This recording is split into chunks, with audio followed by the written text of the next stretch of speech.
Okay, let's test the sound first. To the nice music, of course.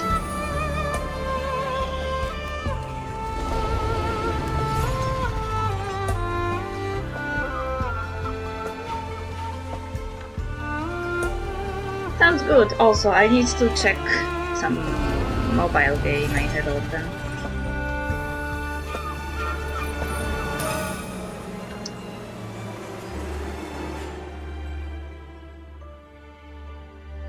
I forgot to check it yesterday. Okay.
Why?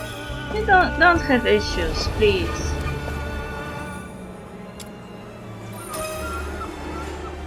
Thank you. Just checking my phone. Got problems.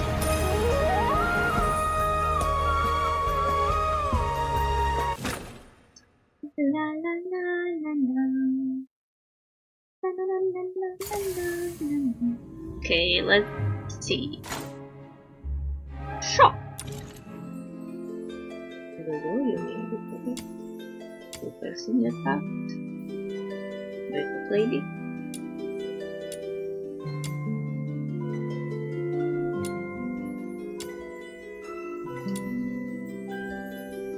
Oh, free. If it's free, I want it.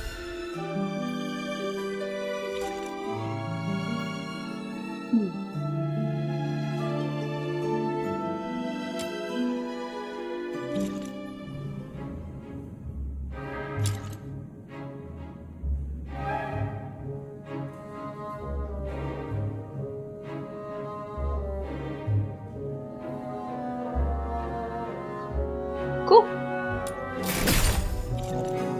Hi, Luzetka.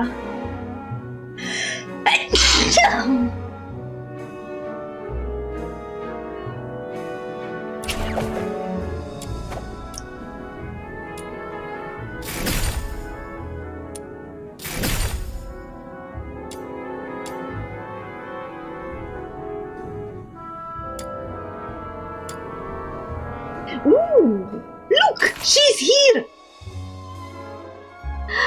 My baby, she's here. But why she's on this bus? Ah, this will be so annoying. Who was here before? I don't remember. How are you? Who? Huaxu! Huaxu, the dragon lady.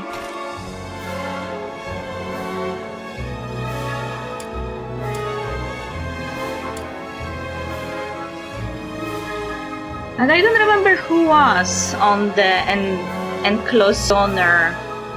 Why does it sound French?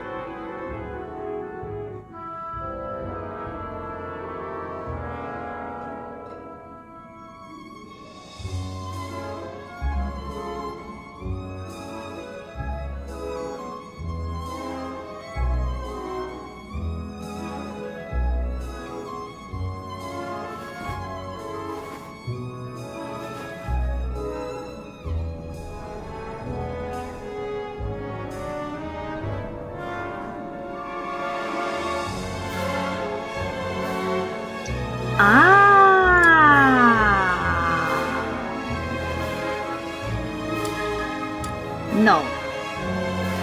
The AI is of course wrong, like usual.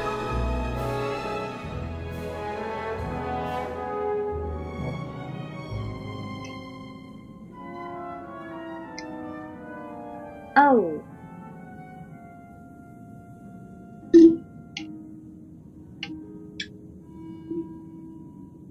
Am I back now?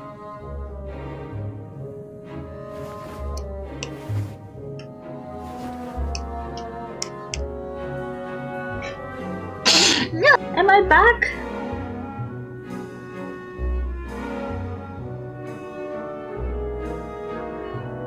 I was checking something on my phone.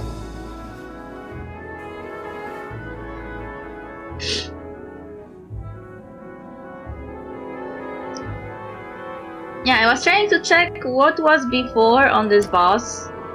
But to be honest, I don't remember. I was doing this boss recently because I wanted Fina. And this boss I already did. I don't remember who was here, to be honest. Thank you.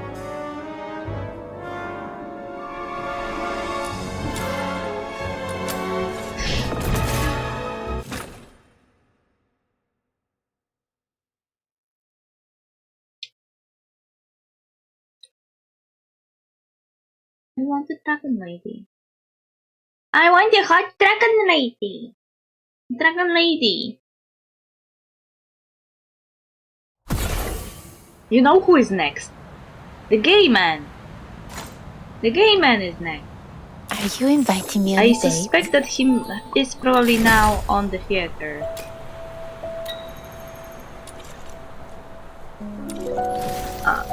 Yes, he is on the theater.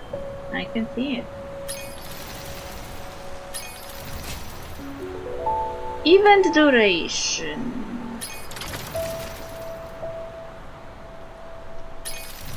Boobas. Where? Hunter Summit. Is this a new event?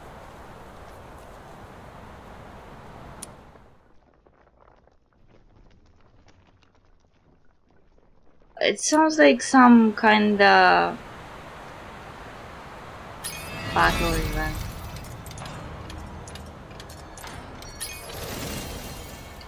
Yes, this gay man. Gay man. This is a gay man. I'm telling you this right now. There is nothing straight about this man. Booba all over this game. Well, there is no booba here. And there is no booba here. And no booba here.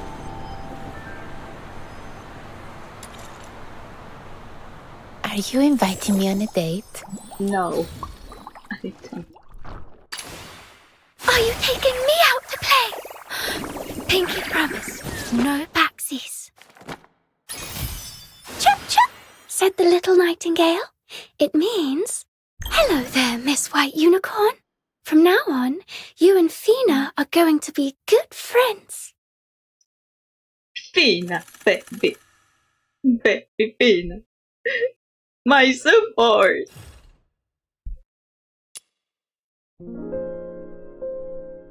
Right. I recently had to focus on specific characters to level them up because it turned out that I'm broke when it comes to materials for leveling up. Wow!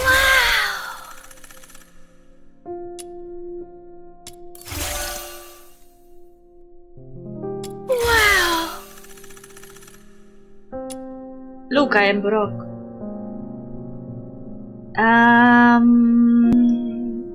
Those are her, like, imaginary friends. She can create them with her powers. One is like a unicorn and the other is a wolf, I think.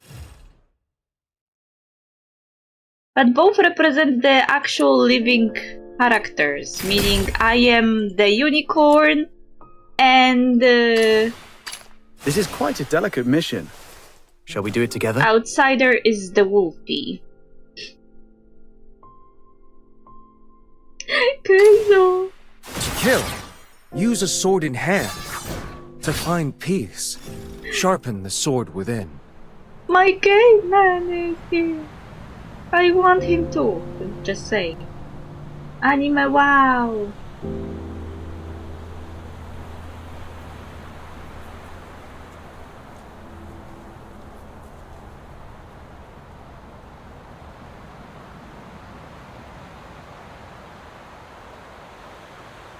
I feel like you will have to keep saying. Like on the picture, he seemed more broad. On the model, he's more lean. But I guess that was just, how he shows up. I shall offer what humble aid I can. To kill, use a sword in hand. To find peace, You sharpen have... the sword within. What are those clothes, actually? Like, remember how we talked about men wearing clothes that you don't know how to take off? Actually, I think he wears clothes in this way that you actually know how to take it off. Like, he has a coat, but only half of the coat. And it goes here, and then goes here, and here. I mean, okay, I guess. This coat doesn't make sense though. I at least know how to take it off. So when you take off the coat, he has this. He has pants. What is this? It looks like leather.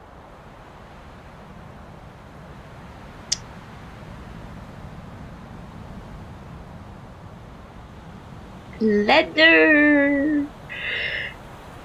I don't know even how to call it. Somehow this day for me is the day where I communicate in fewer syllables. Well, at least I understand your syllables. Starting with the belt, I guess. Yeah, you just take off the belt. Whatever is this silver thingy, it goes. The coat goes also. I suspect the silver thingy is keeping the coat functioning. Because otherwise this coat doesn't make sense. But what are those on his legs? I have a feeling that it makes his legs even more gay. Because here you have a regular boots. So what is this?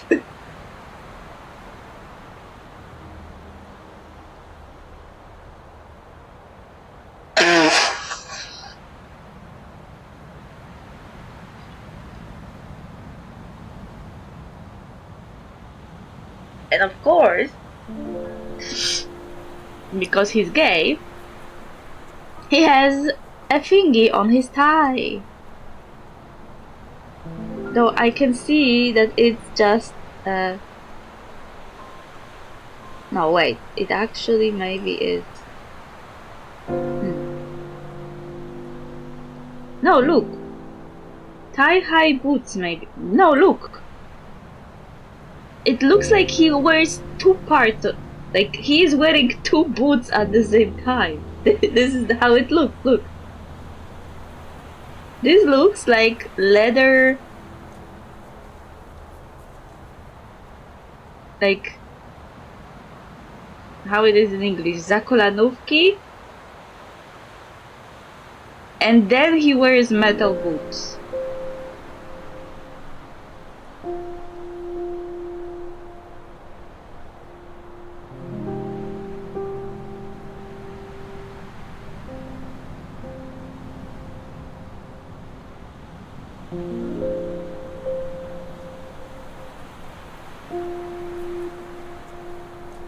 The back is cool. Oh, he has a little ornament on his head.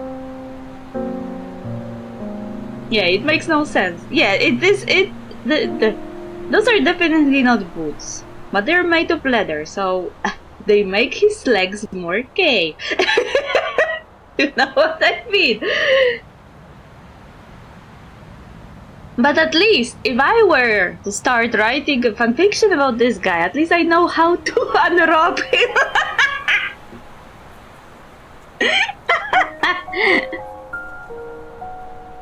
He has, of course, strategic holes in his clothes. Just like Outsider. This is quite a delicate mission. Outsider actually Shall we do it has together? a crop top. And I also know how to unrob Outsider, actually.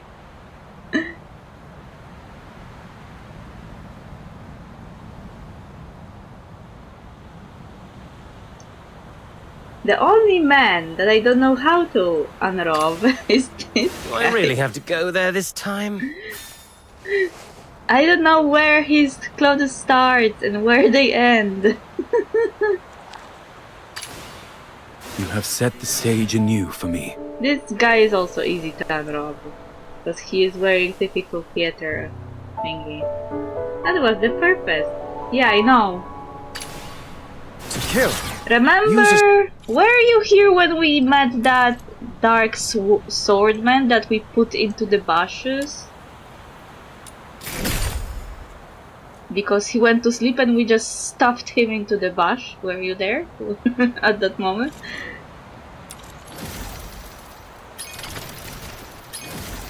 I see chest. Why is he posing like that? He either poses that or that. How is that straight?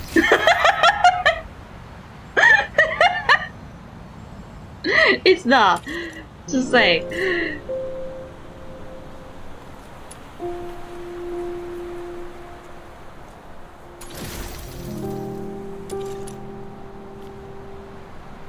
Oh, I didn't unlock this boss yet, I think.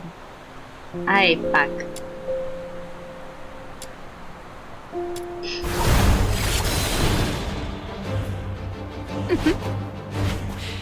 Forget to summon friends.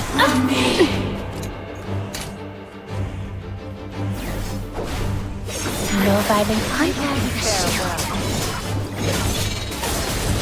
I guess they just will be ravaged and their clothes torn apart in a fit of passion or something. I will punish those who aren't faithful to love in the God of Love's name. You know what? You're not wrong. Straight? They cannot even stand straight.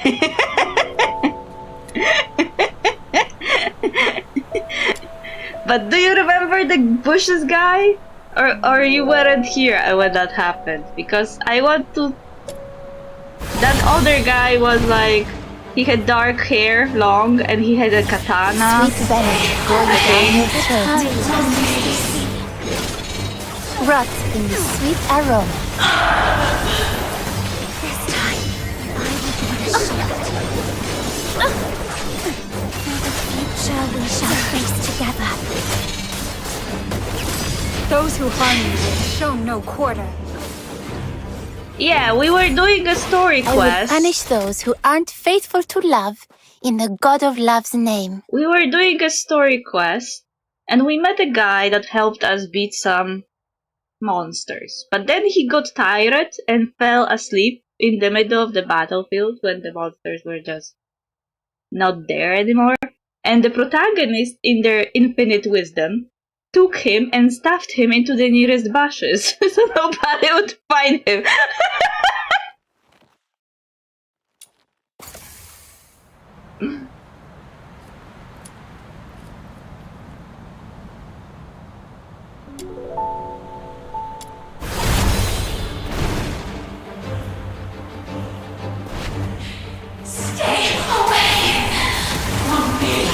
Your child to the mercy seat.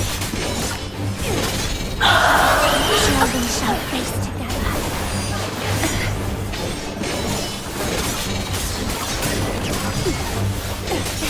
Sweet venom going down your throat.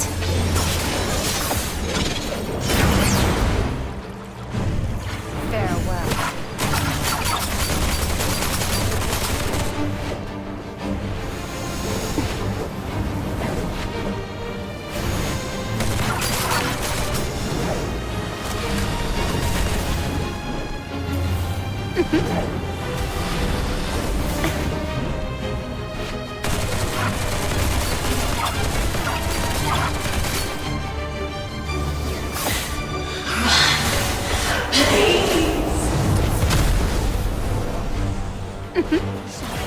Rot in the sweet aroma. Return to the misty sea. May you rest in peace. That's brutal! In the future we shall face together. This time, I will be the shield. Those who harm you will show no quarter. In the future we shall face together. Return to the misty sea.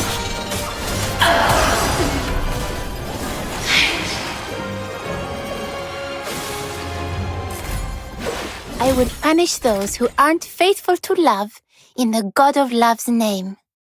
I think you were here actually when we met that guy, but I am not sure because my memory is shit. I remember. They just left the poor tired man in a bush. Yes, so.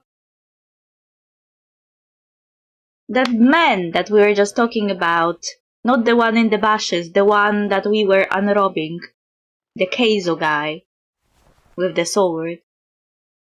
We met him too in that quest, and he was behaving very not straight. Like every second sentence he was talking about that other guy that we stuffed into the bushes. He was chasing that guy for 4 years.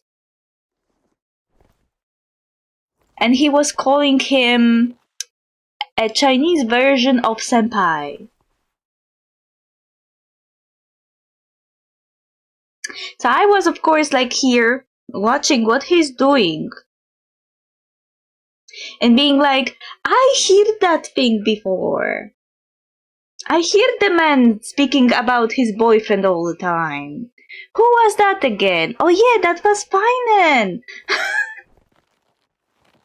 Finan from Honkai Star Rail about Mighty. I see this behavior. It's not straight. Who normal would chase a guy for 4 years? That's not very straight. Yeah, he even bought him a cake. And he was looking forward to their reunion. But Yuming, the guy from the bushes, was keeping running away. We don't know why he doesn't want to meet Keizo. He has his reasons. The only thing we know is that Keizo told us to tell him that nobody blames him, it was not his fault, whatever happened. So, something did happen that Yuming probably blames himself for, but Keizo doesn't blame him for it, and neither the village they come from, apparently. But he still avoids meeting Keizo, so poor Keizo didn't meet him, and he even bought cake, and I started joking that that cake needs to be replaced, because it probably is not good to eat anymore, depending on how long ago he bought it, because if he bought it 4 years ago, then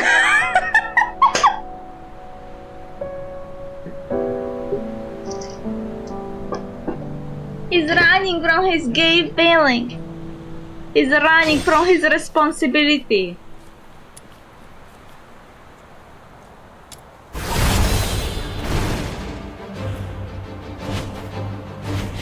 Sweet venom pouring down your throat.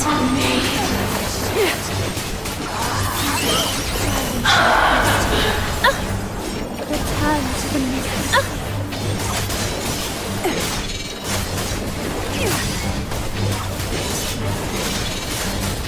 This time, I will be Rot in the sweet aroma. May you rest in peace.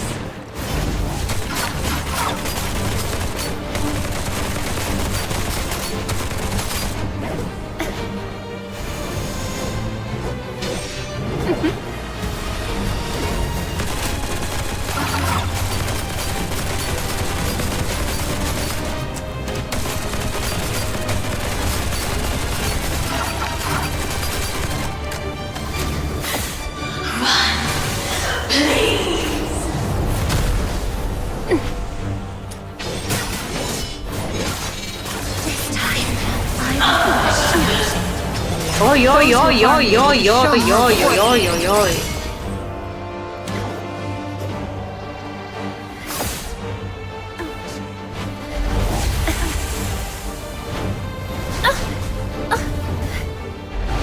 Nah, No. No. No. Leave me.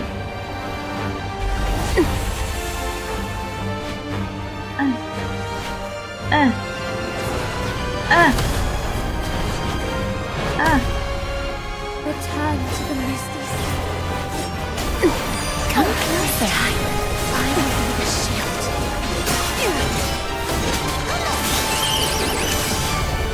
Farewell.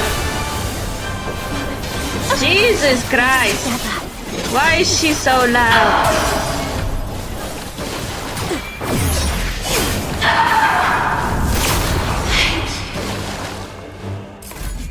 I will punish those who aren't faithful to love. My in the God computer of sound Love's went. I mean, to me it doesn't sound that high, but on the stream I could see the red bar. Both bars went red because it was so loud.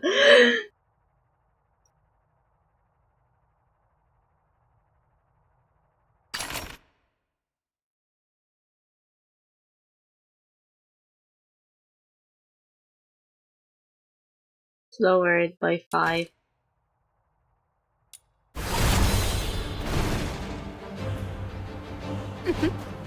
Ruts in the sweet aroma.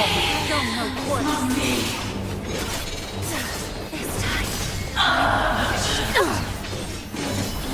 We shall face sweet venom going down your throat. return to the misty sea.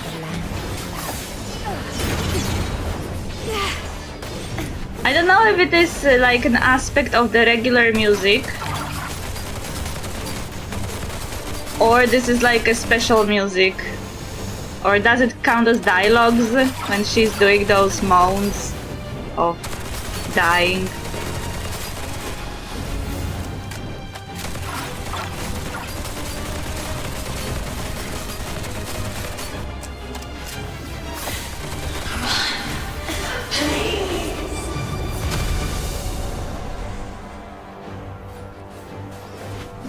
Ruts in the sweet aroma. Jesus Christ. What are you suffering from? Return to the misty sea. No, wait, I remember what she's suffering from. She was in the story. She's the friend that died that we had. Those who harm you will show no quarter. I'll give you peace. Yeah. I will punish those who aren't faithful to love in the God of Love's name. That was a screen 11. Sorry, I am using this opportunity to do all the weekly thingies.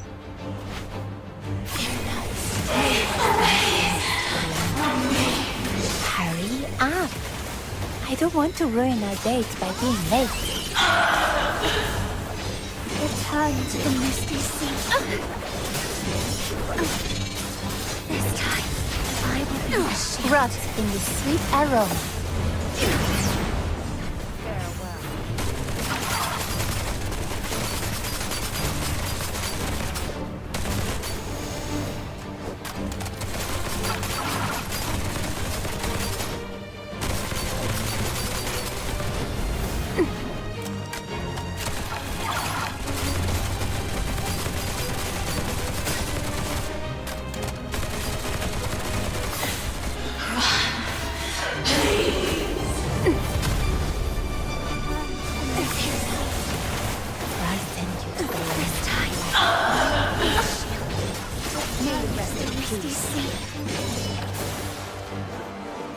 Ow, ow, ow.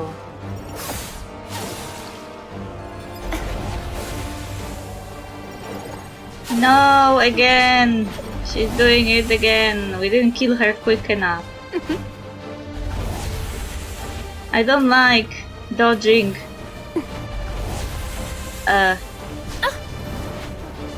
Dodging nature.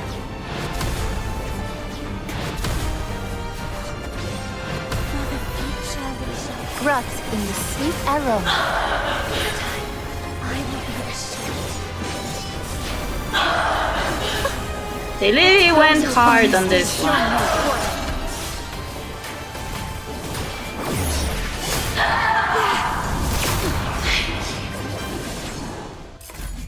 I would punish those who aren't faithful to love. She's in the screaming God a lot. of Love's name.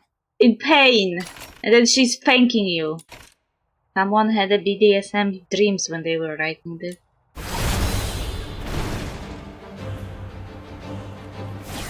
Sweet venom going down your throat. Stay away from me. Rot in the sweet aroma. Return to the misty sea.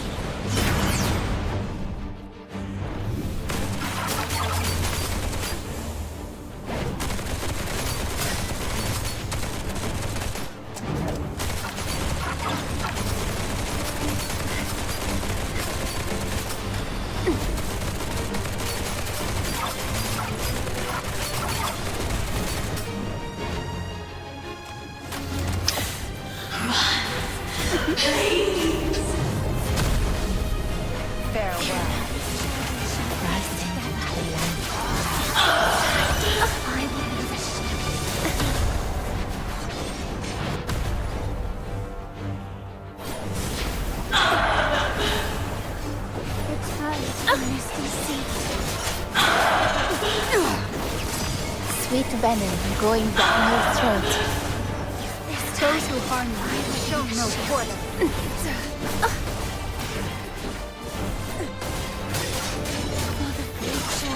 Rot in the sweet aroma.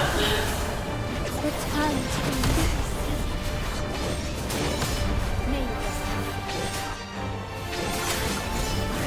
sea. Shield. Ay ay. Again.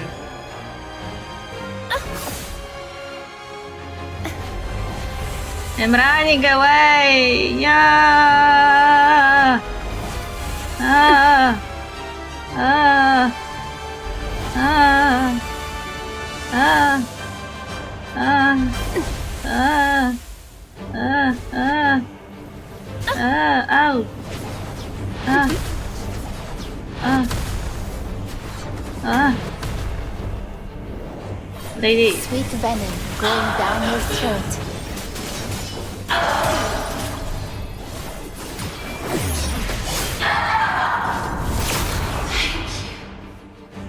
Okay, Zetka, one more torture and we are in the God of done Love's name.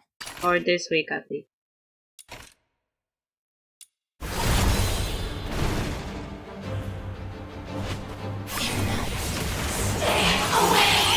Those who harm you will show no quarter. Sweet venom going down your throat. Hurry up.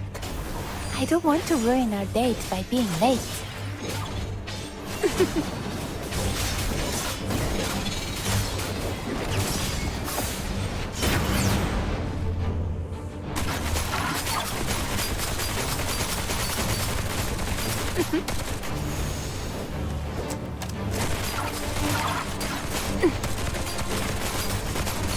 I didn't remember her to be that loud, to be honest. I didn't do this boss in ages.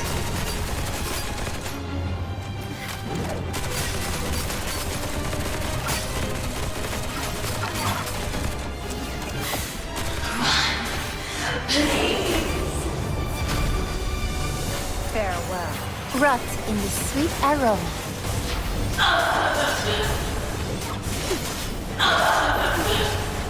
This time, I will be the shield. No violent. Those who harm you will show no quarter. Shall face together.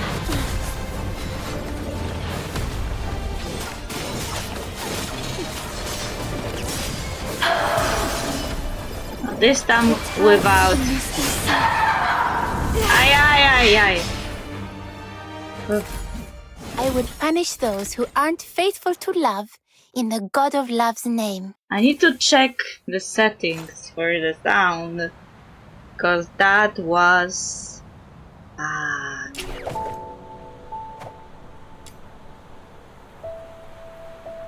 Voice over volume.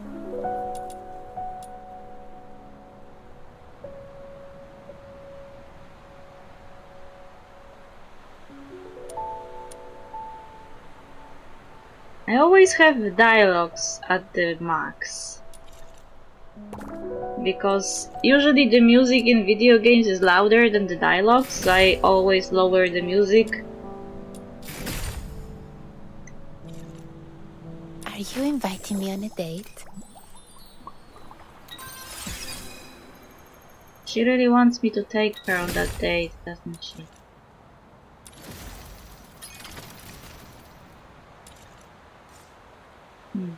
Okay, at least we got some secret letters for my bye-bye dragon Carola.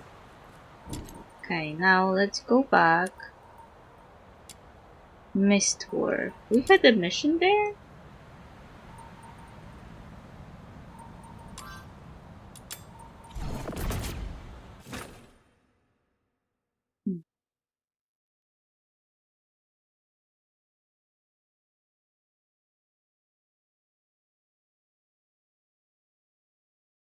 It's a lot.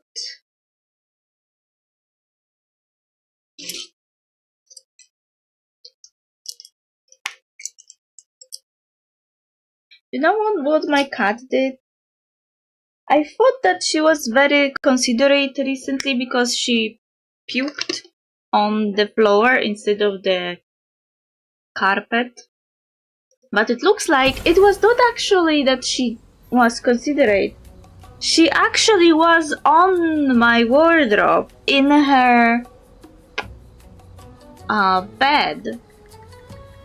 And apparently when she was there, she wanted to puke. So she puked over her bed on the wardrobe. And the puke fell down to the floor, somehow avoiding my bed and the carpet.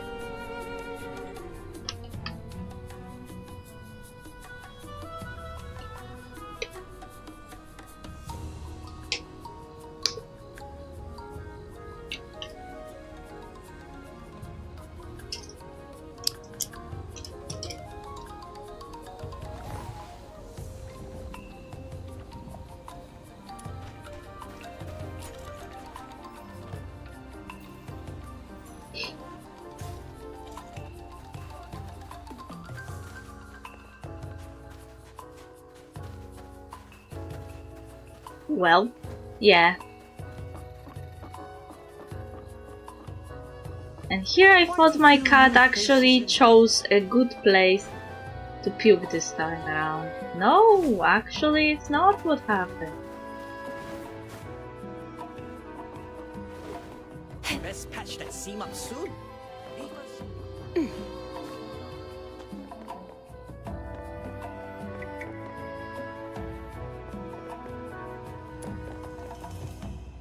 Is this a flying fire pig?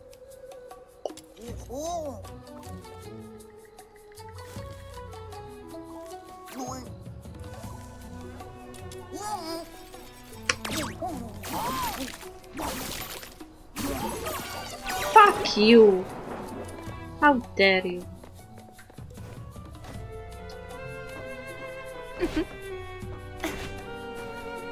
Aw, who's this guy? Elderly man. With a true heart, no road brings dread. Lord Argent watches over me wherever I tread. Though filth and thorns may line the path, fulfill my vow, I press on. Oi! You there, Long Cyan, hold a moment!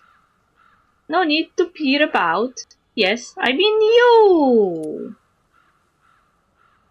Oh, this has an impression. We currently have 1 benefit point, morality 7, wisdom 4, empathy 16, and chaos 10.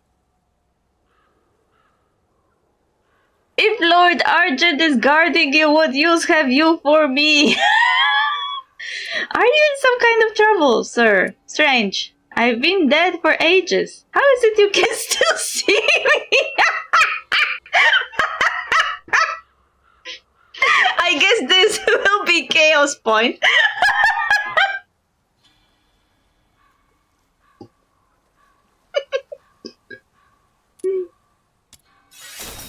Oh, wisdom. You get wisdom for being cheeky. Lord Argent is a busy one, okay? Sure. Watching over me, and countless others beside. Should their gaze turn away for but a moment and I stumble into danger. One ought to do one's part before leaving all to fate, don't you think? Truth be told, I must make a journey into the great blight expanse on a personal matter, yet at my age, why, reaching even this far was trial enough. First, a sable beacon sprang upon me. I had made my peace, ready to meet my end, when, lo and behold, an argent beacon sprang in to intervene. One swish of its tail, and I was plunk a dozen feet clean.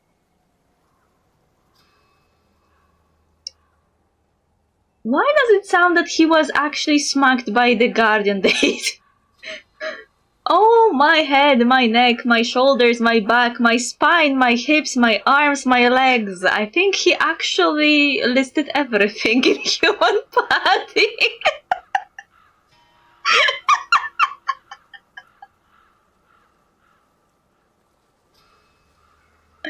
Wow. Sable Bian is like the evil mob, and the other Bian that he mentioned is like a guardian deity. So he said, evil monster attacked me, and then good monster protected me, but I was smacked in the process. That's how everything in my body hurts.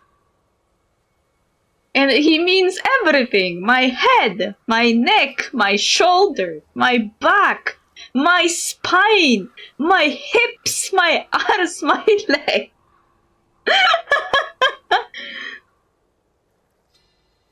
Time shows mercy to none. In my youth, I would have dusted myself off. Bold lads even posed for pictures meet enforcement, then bragged for days on end. These days, one bite from a sable beacon and it's straight to the afterlife, clean at least. But an argent one saving me leaves me half dead and bedridden for months. Didn't you just say that Lord Argent is protecting you? How is that his agent, Argent Bean, is put you in a hospital?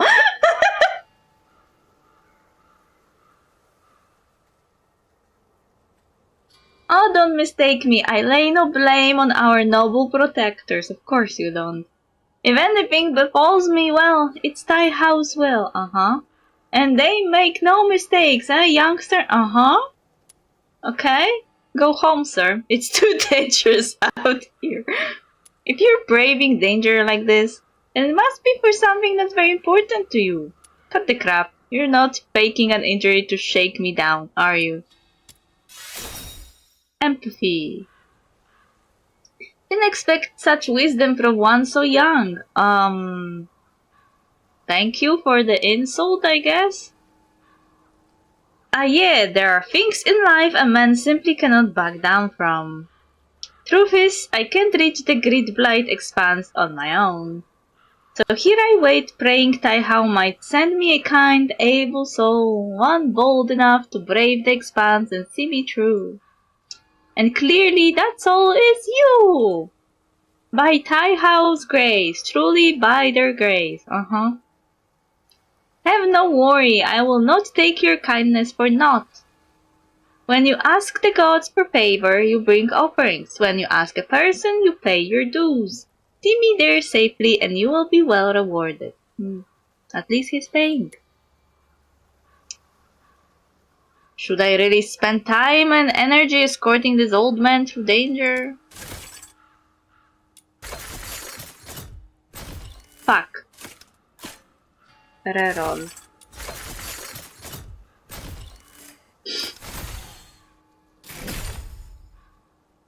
I knew it! Thai House has smiled upon me.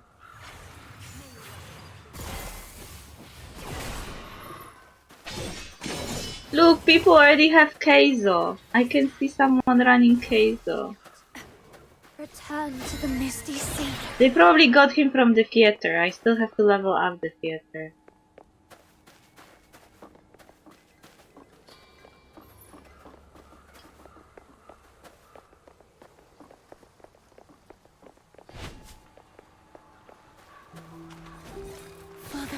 Shall we shall face together?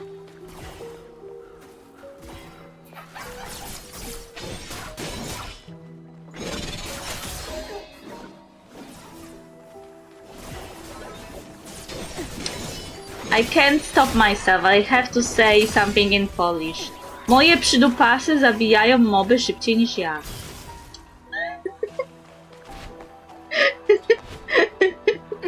My companions are killing mobs quicker than me.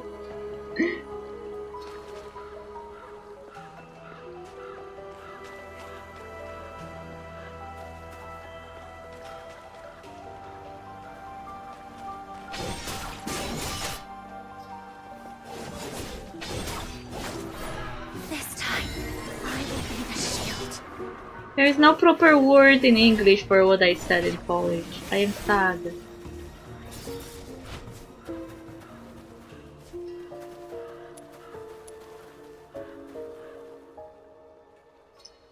An incense tower that stands within the heart of the Great Blight Expanse, built during the last occurrence of the Scourge of Zuin.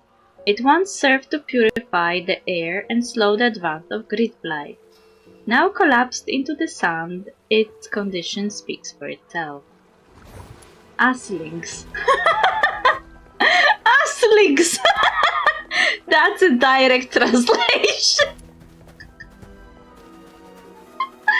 Return to the mist. Those who harm you will be shown no quarter. My asslings. You know, someone has to make a game and name them like that. Instead of companions, everyone will keep saying, your asslings are here.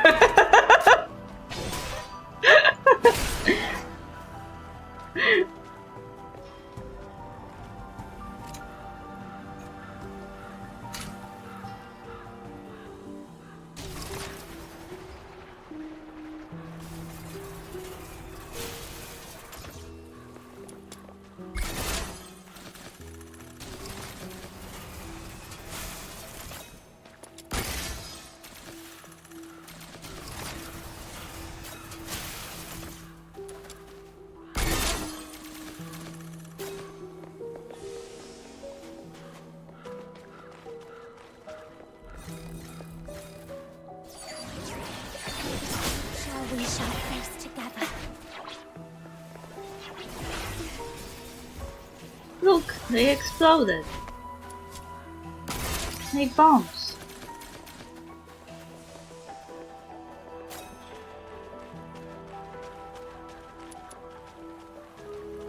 Oh, it's collectible. Ah, not you again. Have a nice day. Bye. No, no, no, no, no! Where do you go? You're not going anywhere. You're giving me my rewards. We are abusing children in this game. It all up. You'll get yours next time. Just you wait. Oh. I just robbed a child.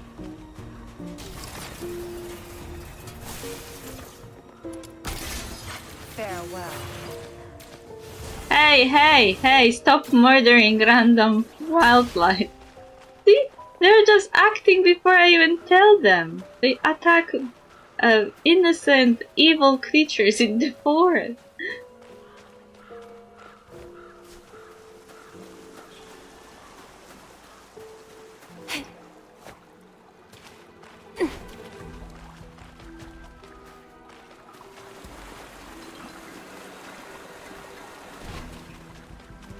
I don't know what this cave is for. Run, run, run, run, run, run, run, run.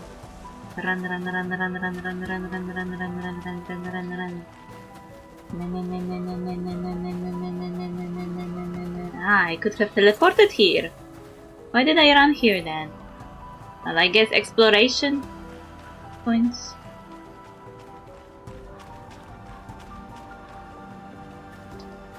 Yay, violent! Yeah, this is exactly what I left for. Violent. Look, the man is here.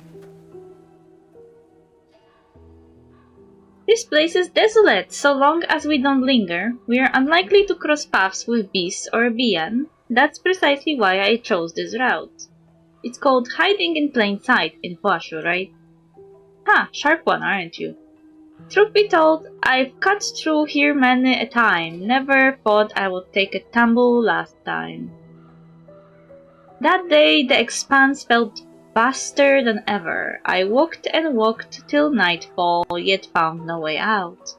Even in daylight it's a gloomy place. Once the sun sets, you can scarce see your own hand.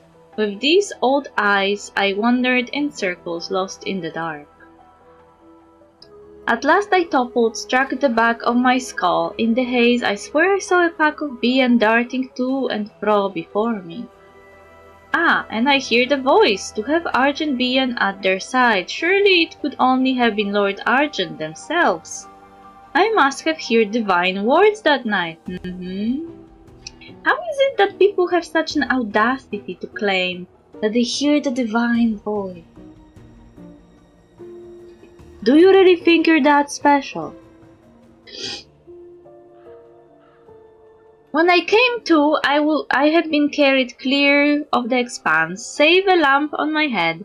I was sound and whole, all by Taihao's grace. A knock to the head like that could well have been a concussion. You might have been seeing things. Sounds like a narrow escape. Whether or not it was Taihao, you could call it a blessing in disguise.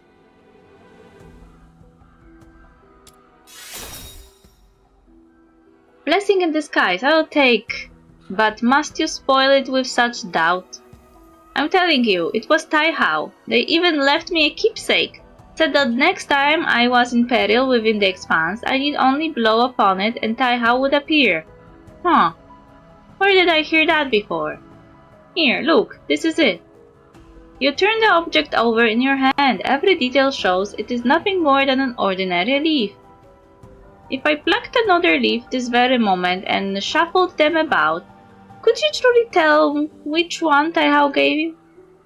You miss the point, youngster. Aye, it may be but a leaf, yet it plucked by Taihao, it is anything but ordinary. Doubt. Still, only by calling upon Lord Argent with it can one prove it a true divine grace. Problem is, I'm short a few teeth. Can't get that sound right no matter how I try. Then we'll have to trouble you to blow it for me. Okay, you have never tried playing a leaf like a flute. Maybe, just maybe, you have a knack for it. You decide to give it a try.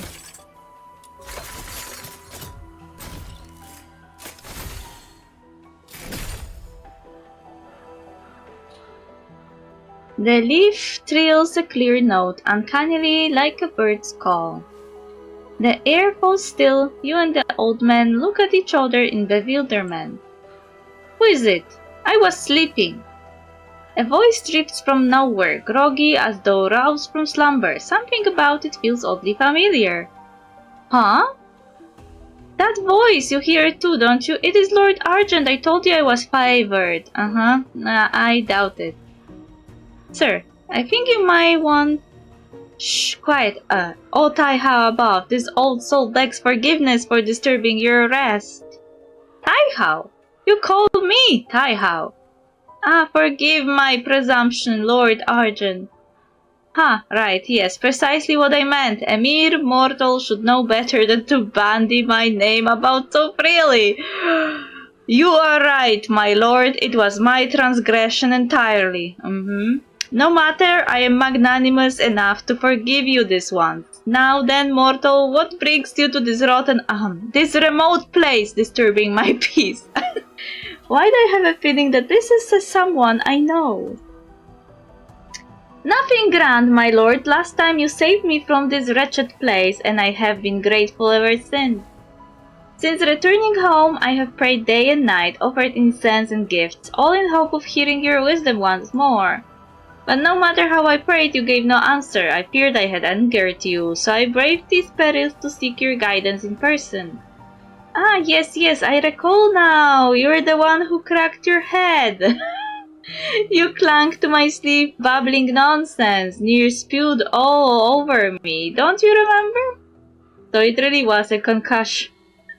How outrageous of me! Such disrespect to Lord Argent. I deserve death for this transgression. No wonder you have shunned me since. It was entirely my fault. Thank heavens I came today. Else I would never have known my offense against you, and yet you still answered my call, so merciful, so benevolent, so boundless in grace. Well said, you have quite the eye for greatness. The protagonist also can't stop laughing. What are you laughing at? Mind your manners, you stand before Lord Argent. Human nature cannot be bent by force. If she wishes to laugh, let her. How merciful you are, my lord. Still, all in Huaxu are bound by the 9 chapters. Even nature must walk their path, must it not? Oh, and does not the 9th admonition say, attend to heaven's edict with a reverent mind and a solemn heart? You offended me once, I forgave you, now knowing your mind was muddled.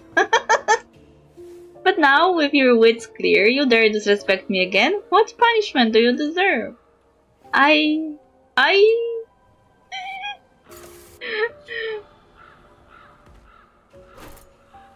Those who harm me will show no quarter. Shall we shall face together, frightened to the land. Return to the misty sea. I knew it! It was Case all along!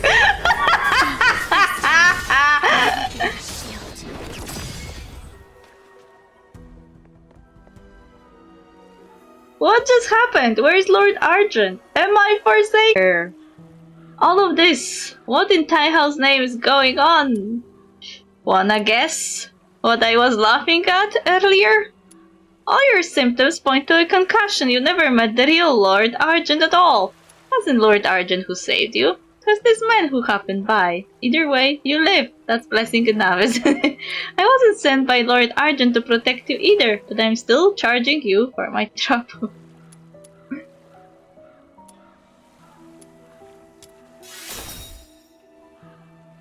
Who am I? Keizo, a drifter, nothing more. But if you would prefer to keep calling me Taihao, I won't stop you. Or better yet, you could say those pretty words to me again. What was it? Merciful, benevolent, and what was the last one again? You have quite the knack for flattery, old man. That day I pulled you back from death's door. You couldn't even remember your own name. Yet still your tongue rolled out praises as smooth as today. Then, those Bian I saw before blacking out, they were... Oh, you didn't know? Lord Argent and the magistrates of Jingtian aren't the only ones with Bian at their side. Now and then a drifter finds them trailing along too. You! No wonder Lord Argent would never speak of human nature. Only you outlaws spot such twisted drivel. Curse my blindness. I failed to see you for what you are. Hey, that's no way to talk to the man who just saved your life.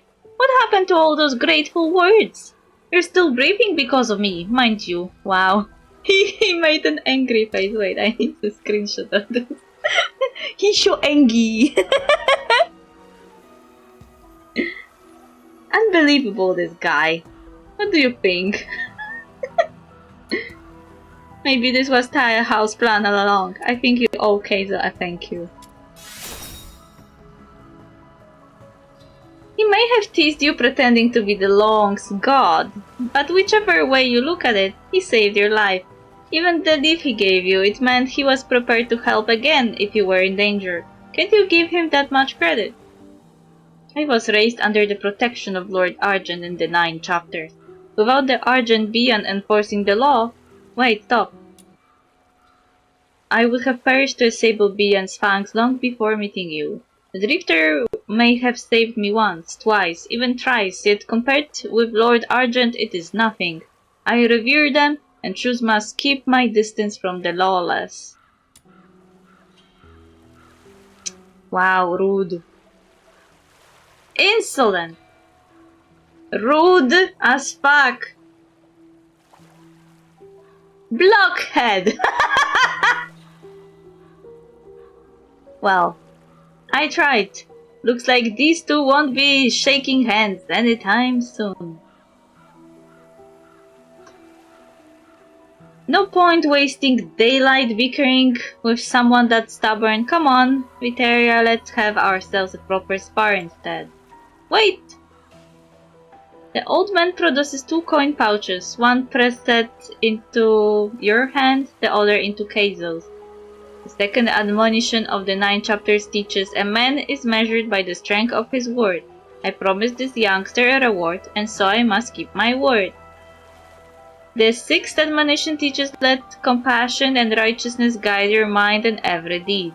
Though I despise you, Drifter, I cannot deny the fact you saved me. Take this and let our accounts be settled. From here on, we walk separate roads. Without another word, the old man turns away. Step by step he makes for home. You do not follow, only watch as his figure fades into the distance. Come to think of it, I haven't seen you in a while. Wait, stop. What brings you here? The scourge of Zuin grows worse by the day. There used to be Xuanhang incense here to keep the ley lines in check, but lately it's failing. No wonder that old man got lost. The grid blade's spreading faster, that's why he wandered till nightfall without finding the way out.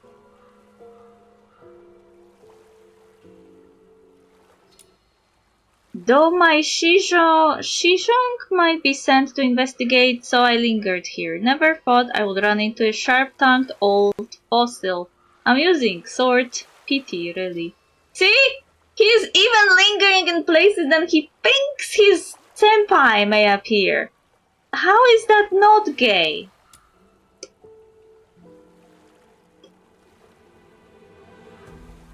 Keizo tosses the coin pouch lightly. Wait, stop skipping the dialogues, I am reading. Weighs it in hand, then flings it into your arms.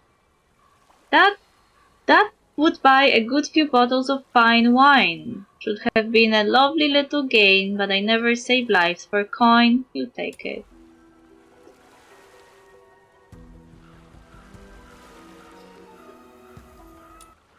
Fun, isn't it? When the lofty long god saves a man, he's praised and worshipped, but when a drifter does the same, he gets scorn and a cold shoulder.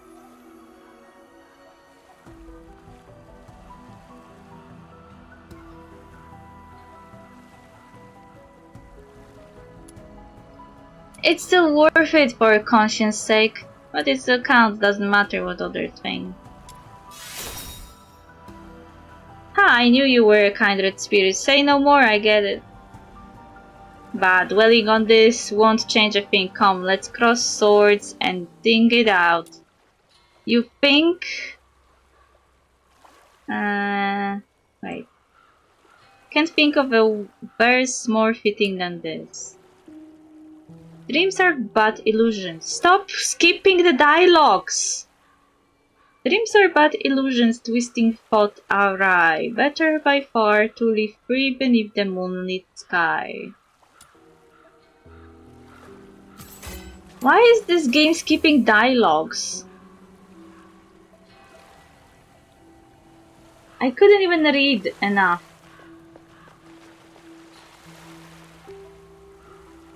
The dialogue should be completely up to me if I want to skip or not.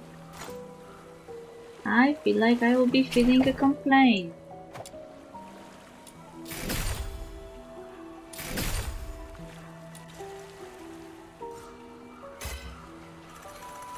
Visit Twilight Ravine to see what's going on. Well, at least we finished the quest, yeah?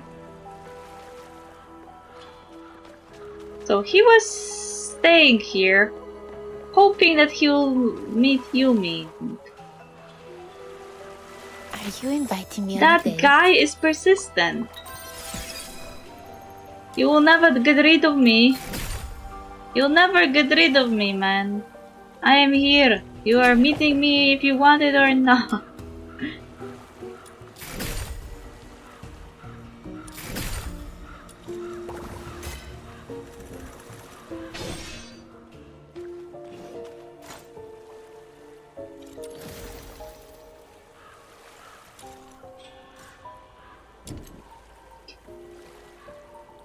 Oh? What is this? Zuin altar. Interesting.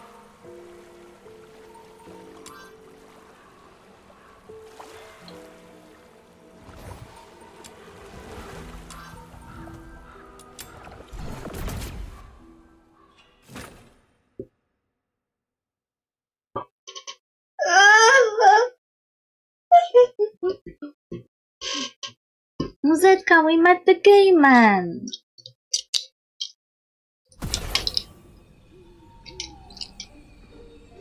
Oh, now we are in the forest of the spirit again.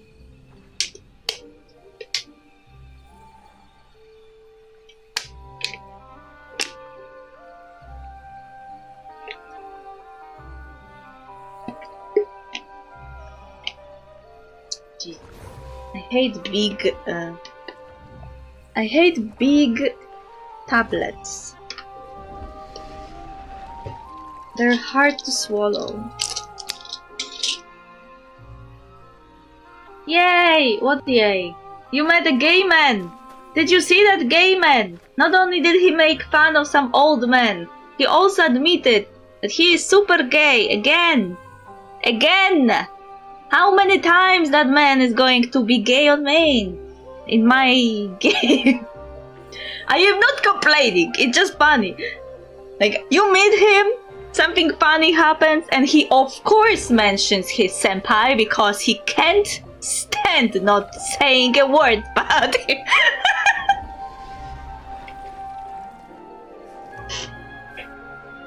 Senpai may come here, so I did stay here hoping that maybe we'll meet.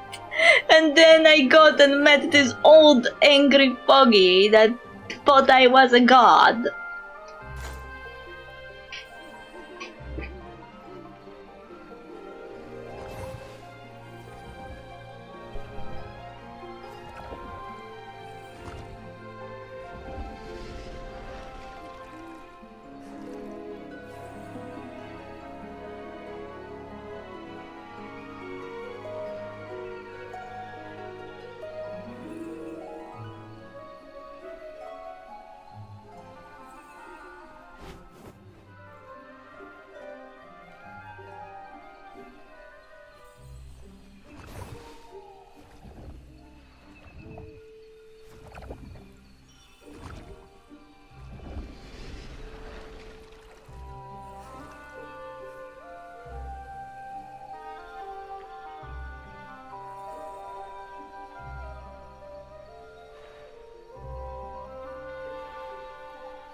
Yes, good. You added gay points. Sorry, I needed to leave for a second to refill my glass. But then the bottle turned up empty and I had to go for another one. Because we keep bottles in different place to not clutter the kitchen.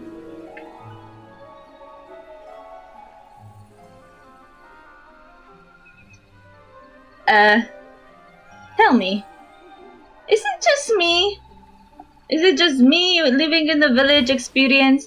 Do you also have a random bug crawling out of the pipe in your fucking bathtub slash shower? Cause Because sometimes there are like bugs that just appear in the bathtub and they come from the pipes.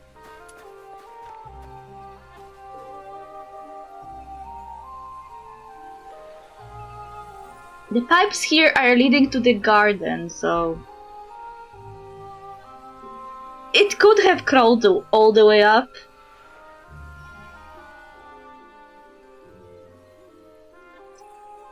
I don't know why. Whenever I walk through Twilight Ravine, these cold draughts crawl down my back and sneak straight into my collar. It's just like back at the asphodel when I'm trying to sneak off for a break and Camilla creeps up behind me with that icy stare and pardon me? Why, ghost? What are you? How dare you try to scare the great Demon King? I'll blast you with my exorcist powers or something. You can actually hear me. Wonderful. I am Wei Sheng, and I never meant to startle either of you. Please accept my apologies. Oh, it's just a vision. Don't sneak up on me like that. You nearly scared me to death. But fine. Since you apologized properly, the great Demon King will forgive you. My thanks to you both for being so understanding. I stopped you because there's something I truly need your...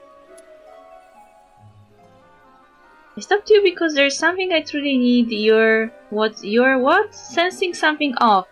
You quietly edge a step back. Another errand, is it? Right then, I am off.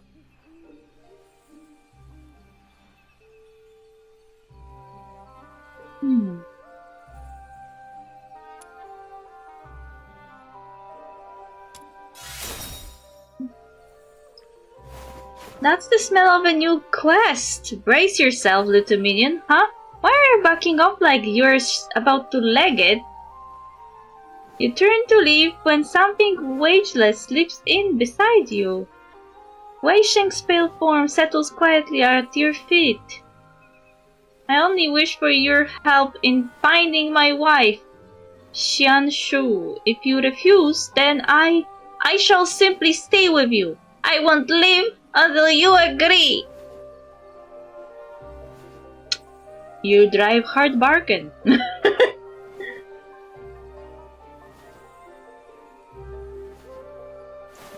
Hey, that's blackmail. No one else can see me, nor hear me. In all this time, you're the first to ever answer me. You must have some special gift. Only you can help. Alright, let's hear it. Really?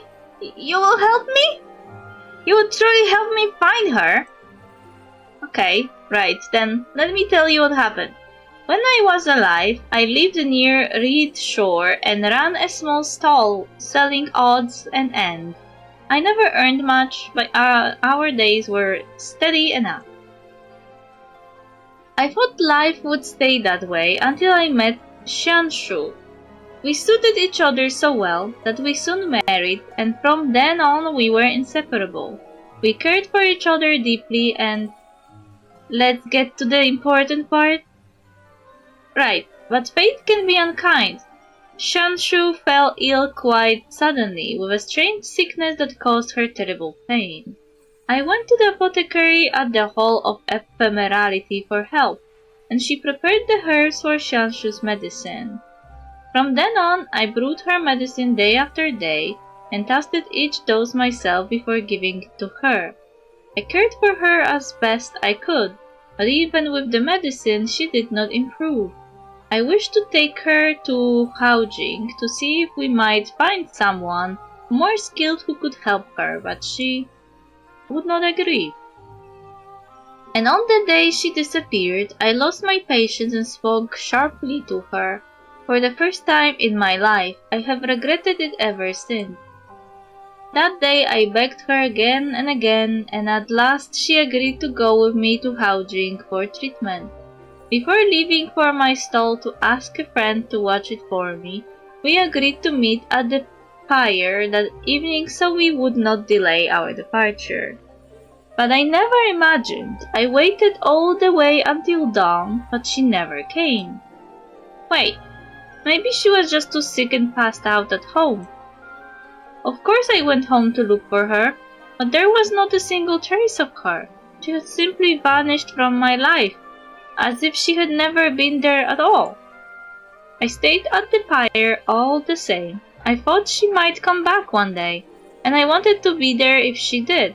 That day, the rain just kept coming, and the waters at Star Wharf rose higher and higher, but I still would not leave. I was afraid that if she came back and I wasn't there, I would lose her again. Why didn't you get out of the rain? Did you really just stand there the whole time? All I could do was cling to whatever I could reach, but no one can stand against a flood like that. I was swept away and my body was never found. But by some twist of fate, I became a Wishing after I died, left to wander here. That's so... Ugh, you idiot. My life was never worth much in the first place. There's no need to feel sorry for me. All I ask is that you go to the Hall of Ephemerality clinic run by the House of Juyu and ask after Xianshu for me. Her illness needs steady treatment, and she cannot miss her medicine.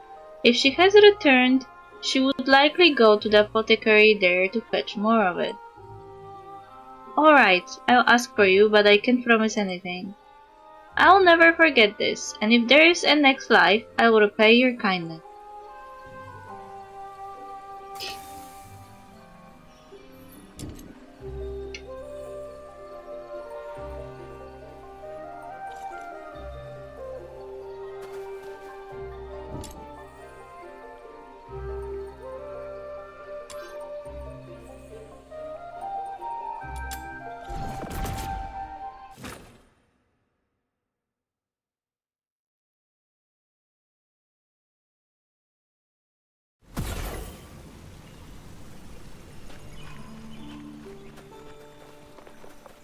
May you rest in peace. Hey! For the future we shall face together. Stop killing the poor animals. They didn't do anything to you. See, those my asslings are evil. Oh. New tuition. Oh, someone has Huaxu in her bathrobes. And are those glasses?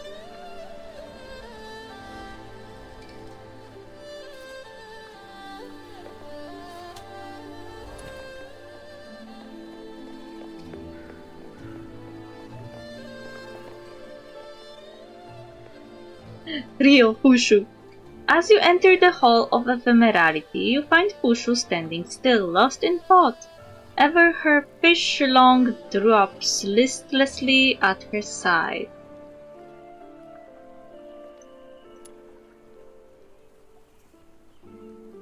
Something on your mind?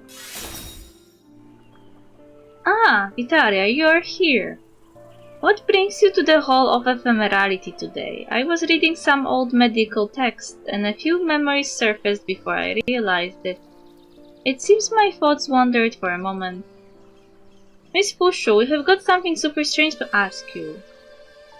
Is it an ailment of the body or a trouble of the heart? Whatever it may be, if it lies within my ability, I will do all I can to help. You tell Huaxu about the Wishen searching for his sick wife. Most likely he was a patient my elder sister tended to in her time. According to the records kept here, the last great flood at Miss Wharf to claim lives occurred more than 90 years ago. In those days my sister was still young.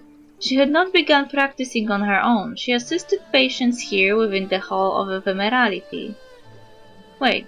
So Wei Sheng has been dead for over 90 years? Indeed, the hope of his wife still living is now exceedingly faint.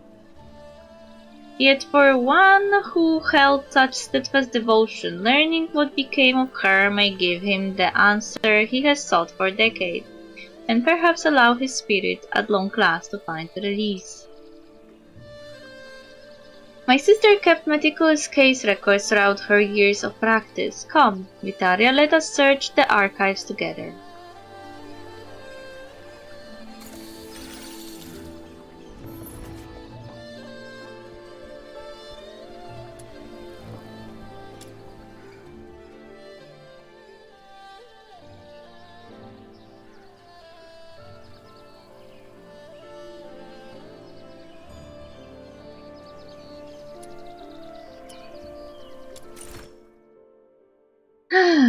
Info Liu, male, 40 years of age, consulted in the third month of spring. Chief complaint: wife died of illness 4 years ago. Since then has become increasingly withdrawn and unable to sleep at night. Often sits alone in his late wife's room, calling her name and speaking as if she were still by his side, suing or calling him to eat. By day, spirit dull and unfocused, appetite poor, body progressively emaciated. For diagnostic method: observation, complexion shallow, pale, eyes vacant, hair dry and withered, tongue with thin, dry, white coating. Auscultation, voice low and faint, occasional murmuring, mostly words addressed to his late wife. Inquiry, none. Palpation, none. Pattern identification, long-standing grief causing emotional injury, liver qi constrained, and the heart deprived of nourishment, leaving the spirit restless and unsettled. Treatment and formula: method to nourish the heart and calm the spirit, soothe the liver and relieve constraint, and concurrently tonify qi and blood. Prescription: self-formulated decoction for calming the spirit.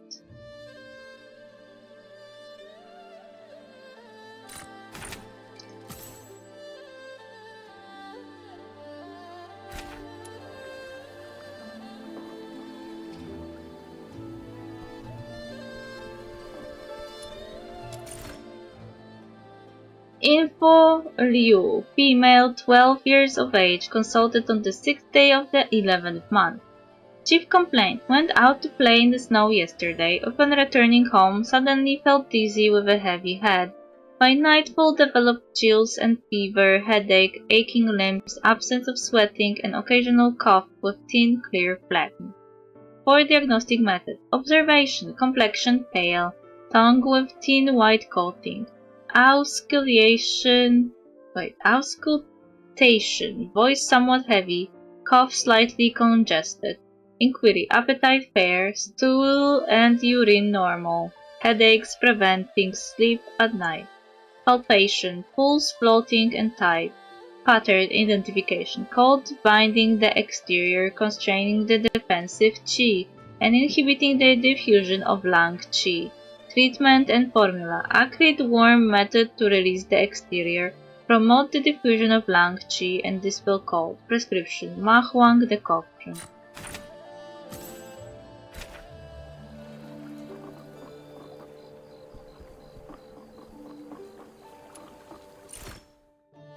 Chen, female, 31 years of age. First consultation in the 12th month. Chief complaint: has studied late into the night for the past half year. In recent months, vision has become blurred, eyes dry, sore, and distended with tearing when exposed to wind. Occasional dizziness and tinnitus. For diagnostic method: observation, complexion pale, with dark periorbital shadows, tongue red, scant in fluids, with a thin white coating. Auscultation, voice clear and bright, occasional dry cough. Inquiry: studies until late at night before sleeping, seldom goes outdoors by day, often feels restless and easily fatigued. Palpation, pulse fine and wiry. Pattern identification: liver blood deficiency failing to nourish the eyes, with concurrent yin deficiency and hyperactive fire. Treatment and formula: method to nourish liver and blood, enrich yin and brighten the eyes. Prescription: bright eye decoction.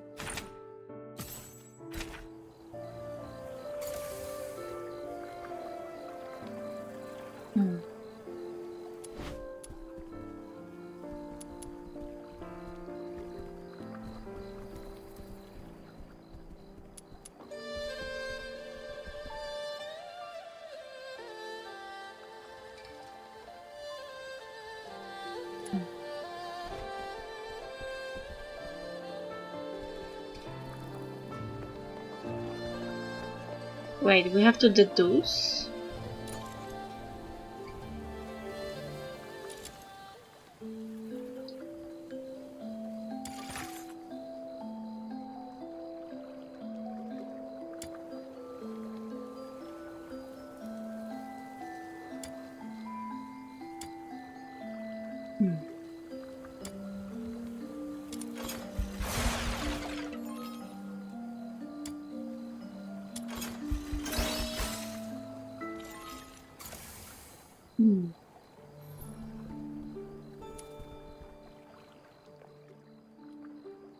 I've gone through almost every record in here. It's all colds, fevers, and tummy trouble. Nothing even close to the kind of patient Wei-Sheng mentioned. Have you found the record you seek? No, none of them really line up, except this one. Something about it feels off. You hand the case record to Fushu. She reads it through in quiet concentration. This individual, I recall seeing him mentioned in my sister's diary. A diary? Your sister actually kept a diary? Yes, she feared that should I one day awaken to find her gone, I would know nothing of the life she had lived beyond our time together, so she recorded her days in the form of a diary. Sorry, I didn't mean to bring up sad memories. It's alright, I believe she wrote them so that I would not need to grieve for her. In her youth, she wrote of a patient whose wife had perished in the Great Plague. From then on, he suffered an ailment of the heart, spending his days believing she still walked among the living, speaking to one who was no longer in this world. She wrote that he was like a mirror held up to her, just as she would speak to me in my long sleep, a thing both curious and foolish. He refused all medicine, so my sister devised a gentle ruse. She told him she must also tend to his wife and, under the pretext of testing the remedy, had him take 2 doses each time, one for her and the other for him to test its effect. She insisted that he drink his dose first. Oh, that's right, Wei-Sheng did say he tested the medicine on himself or his wife. So that's how it is. We have already found Wei-Sheng's wife. She is... The girl's surnamed Liu. The woman's surnamed Shan. The man's surnamed Liu. Someone who had passed away at that time. Hushu, this man in the record, was his full name Liu Wei-Sheng? That is correct. His full name appears only in my sister's diary. How did you come to know this? The Wei-Sheng who asked us to find his wife is named Wei-Sheng. He must be what this man became after his death. Oh, I get it now. The patient Hushu's sister treated wasn't his wife at all. It was Wei-Sheng himself. His wife had died long before, and he was so heartbroken he kept believing she was still beside him. Right, he waited out there the whole night in the storm and never saw his wife, because the medicine was easing his delusions. He could no longer see the wife he had imagined. Fate does not spare its cruelties. Oh, little minion, let's go back and tell Wei-Sheng. It's so sad. I hope he can finally find closure and return to, that place, the River of Forgetting? If I may ask, Vitaria, how do you intend to tell Wei-Sheng? Do you have something in mind, Hushu? That Wei-Sheng bore a deep obsession even in life, unable to accept the truth before him. If you were to speak plainly, I fear it would do little to ease that burden. If you would need a word of mine, Hushu leans closer and whispers softly at your ear. Handled this way, it may be the kinder answer for him. Thank you, Hushu. We'll take our leave. Wow, they just went. The departed have long since gone, and the living remain, alone with only their own shadow for company. To loosen an obsession is simple to speak of, but for one who truly bears it, the weight is unbearable, far too heavy to lay down. Would you not say so, sister? Dramatic quest.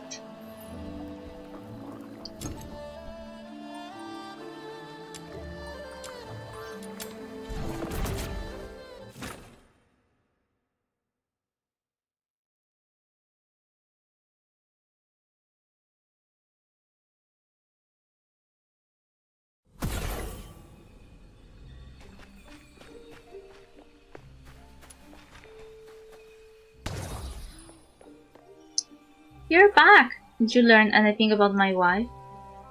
As Pushu advised, you begin speaking gently of what became of her.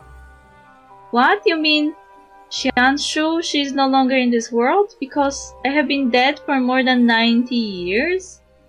That's right. Then I've been wandering here all this time, the spring of you, all these long empty years. And Xianshu, where did she go? Has she been well all these years? You and Snow exchanged a glance. When she was ill, you cared for her as best you could, but after so many years of sickness, she feared she had only burdened you further, so she chose to leave home. But by a stroke of good fortune, she crossed paths with a traveling apothecary. One of remarkable skill. Under her care, she slowly recovered. And when she finally returned home to find you, she learned instead that the flood had taken your life. All this time, I never knew. She grieved for you with all her heart, but she did not lose herself to sorrow forever. She begged the apothecary to take her in as a disciple, and began learning the art of medicine. She wished to help those in pain, so that what happened between you and her would never happen to anyone else.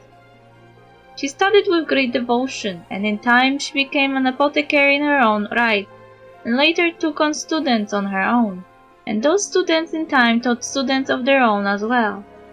Together they healed countless lives. Her students cherished her as though she were family, right up until she passed peacefully in her 90s. Good, that's so good. Her illness healed, she lived well, a full long life. I can rest easy at last. Everything I held on to, I can finally let it rest, and now I can live without regret. Thank you, both of you, truly thank you.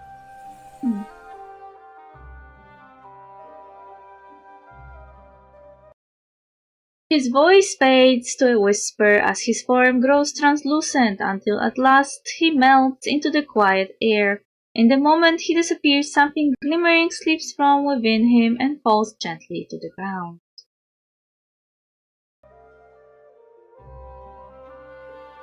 Do wish and cry, or was it only a glimmer of sunlight?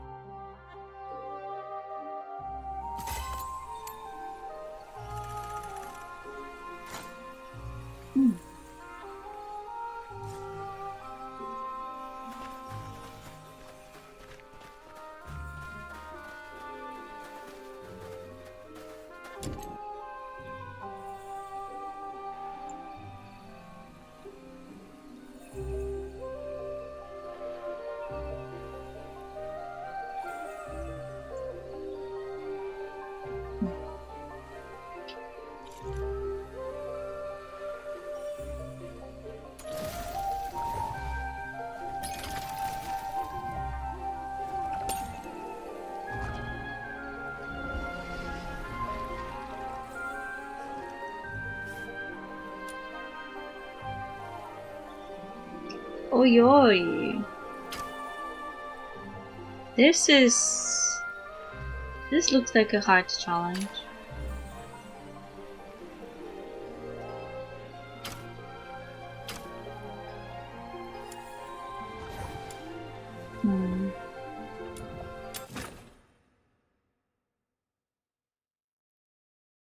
Level 100? I am barely level 60.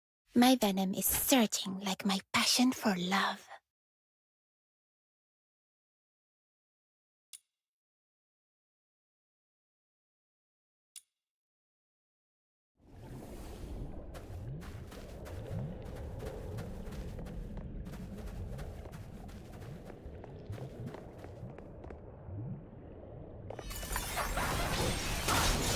sweet venom going down your throat. Wow, I can't even Come closer. properly kill them on time.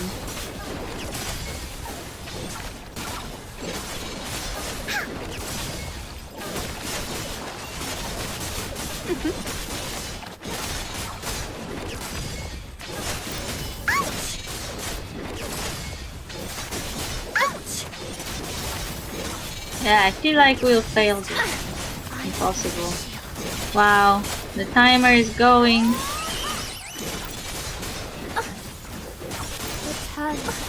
I am level 16, shouldn't have issues like this yet.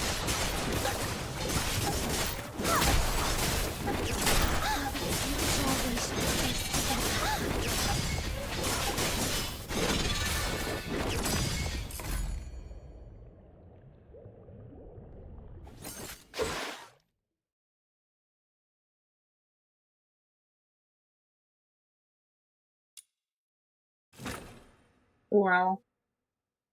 That was underwhelming.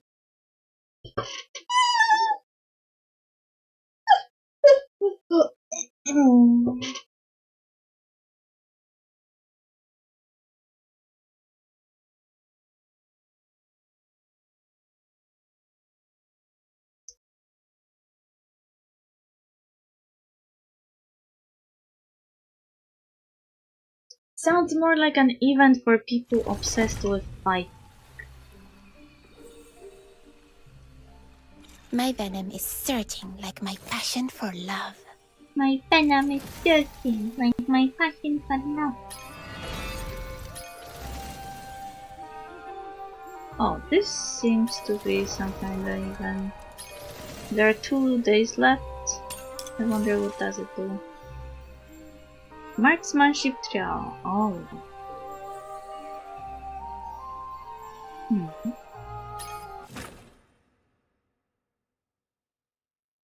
My venom is surging like my passion for love.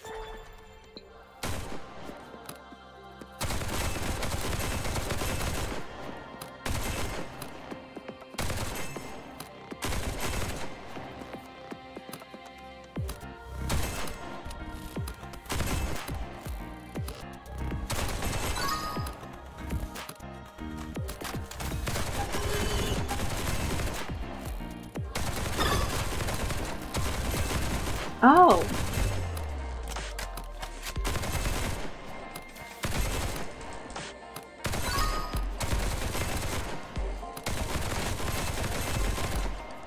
I lost points because of hitting those.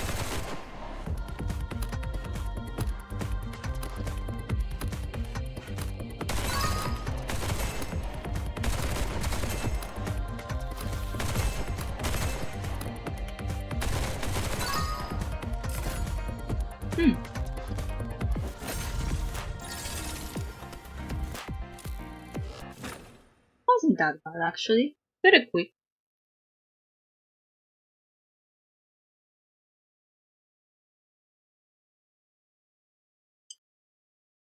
La la la la. My OBS is dying. Don't die on me, OBS. Hey, hello. Where were you all this time? She came on the window to look outside.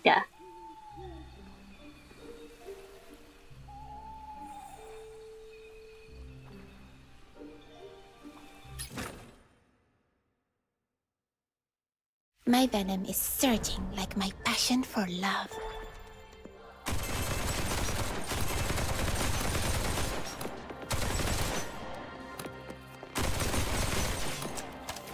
What is happening?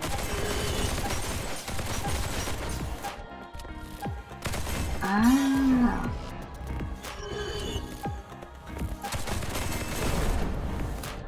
They're invisible.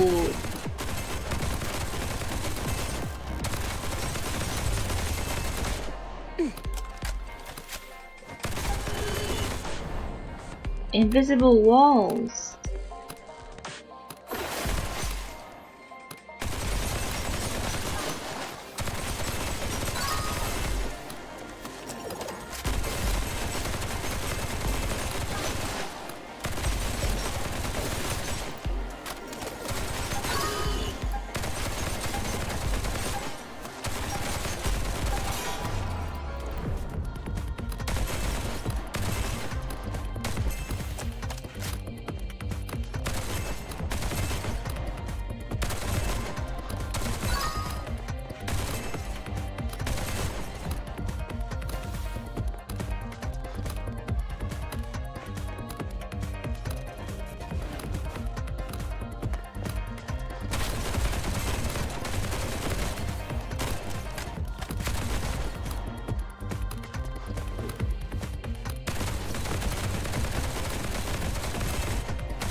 Interesting.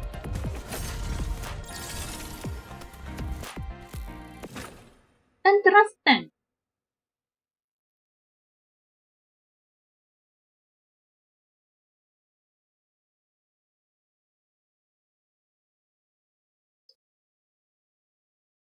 Quick shooting. Invisible walls. And I was wondering why I can't hit that ball.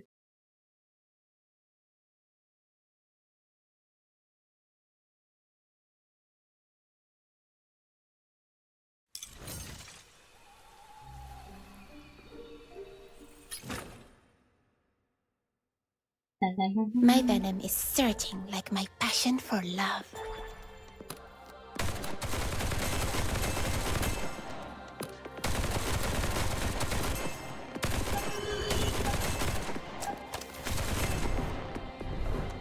Oi, oi.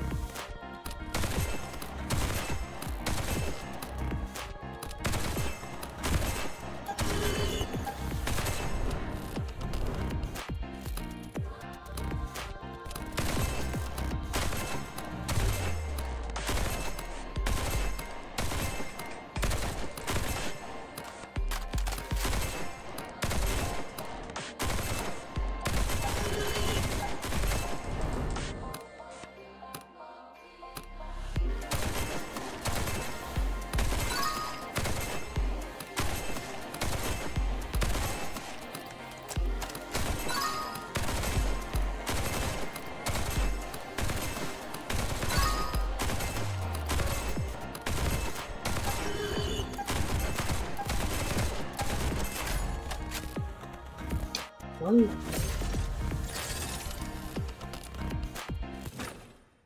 La la la la la. Na na na na na na na na na na.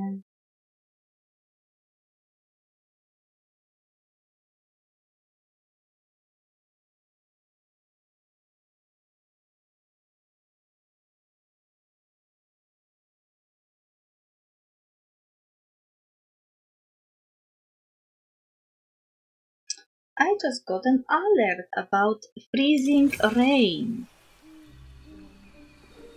I wonder what is the harm. My venom is surging like my passion for love.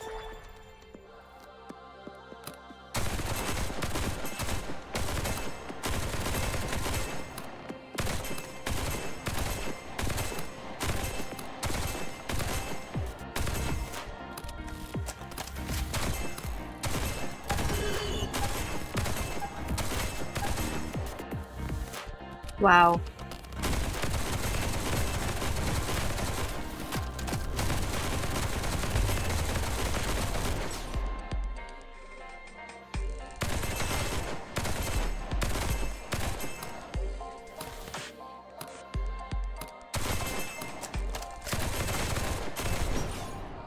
Oh.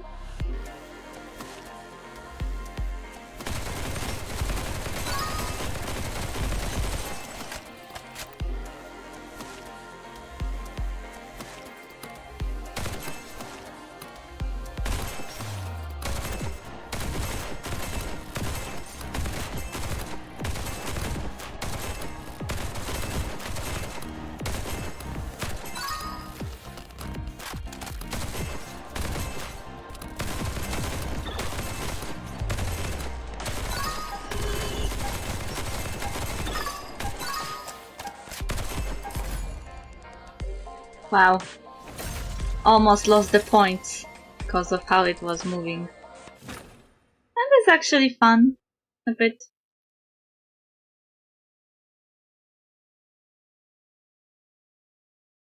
3 rewards at least. 3 rewards, 3 rewards. Do do do do do do do do. Like it? 3 rewards! 3 rewards! 3 rewards for kitty! She looks at me as if I was insane. Maybe I am. Maybe I am.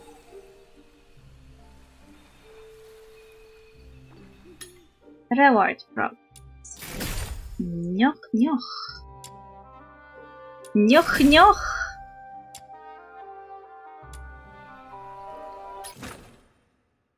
My venom is surging like my passion for love.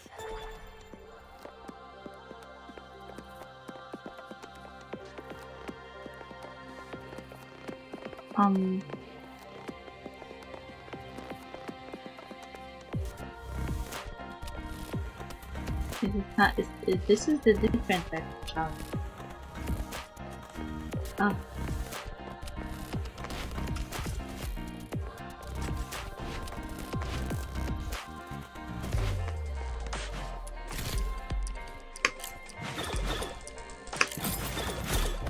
Ow!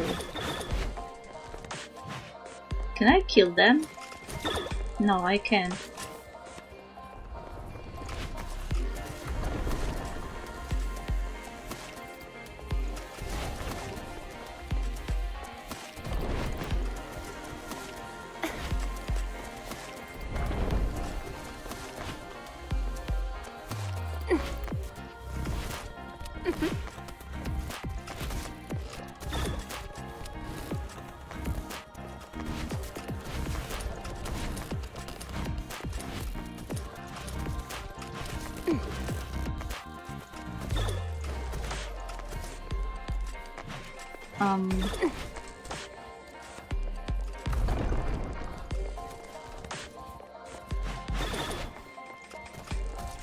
I don't even have any score yet.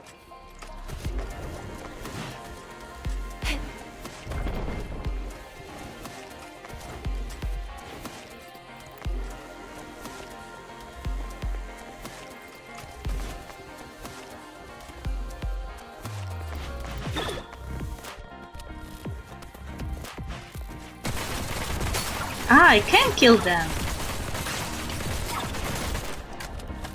Aha, wait. Start over. Okay, I didn't realize I can shoot them.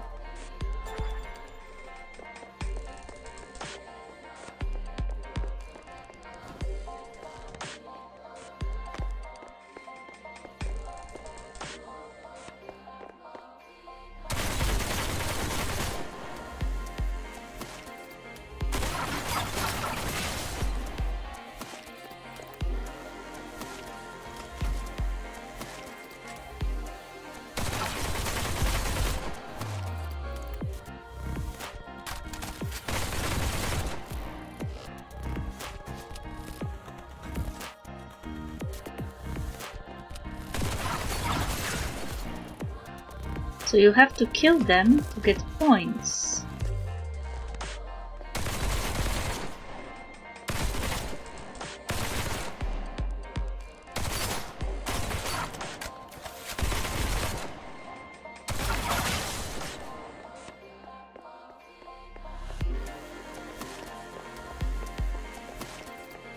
Oh.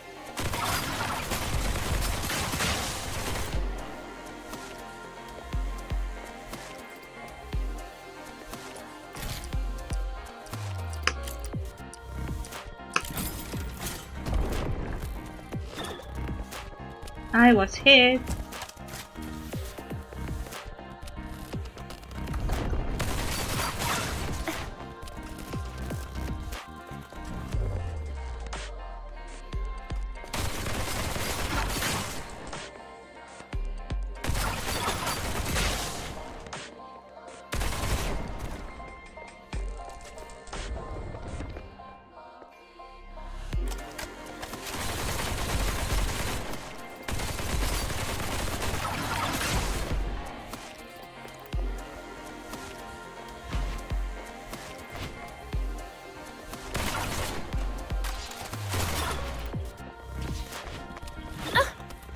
Ah! Ah!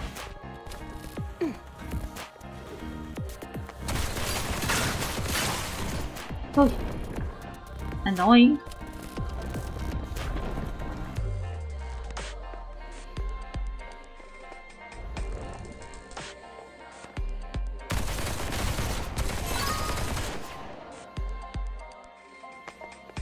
This one is harder than the other one.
Yay!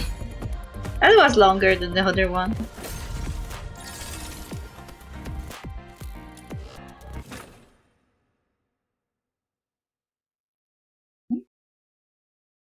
Running through this maze takes time.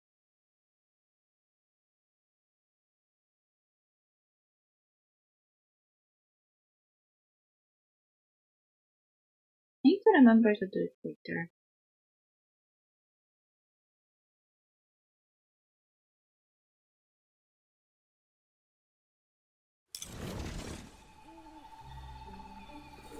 I don't bar feature. Use bombs to defeat enemies. What do you mean? Tactical backpack disabled. Melee weapons disabled. Ranged weapons disabled. Skill disabled. We're throwing bombs. My venom is surging like my passion for love.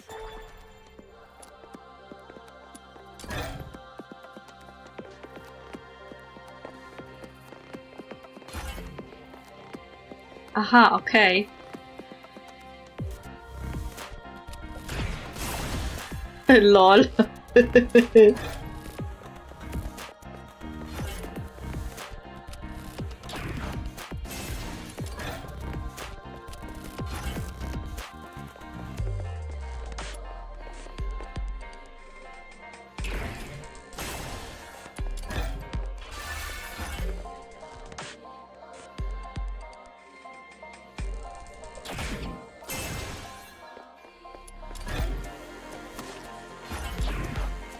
Ups.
LOL.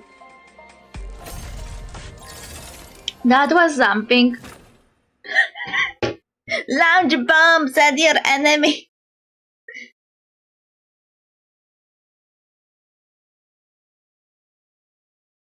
I have a feeling that other stages will get more annoying. La la la la la. Oh.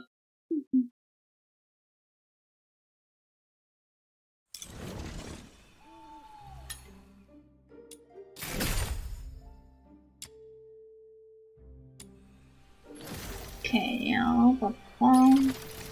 this is event rewards, group stage. Thanks, I guess. What's this? Looks like some shooting cannons at people, even.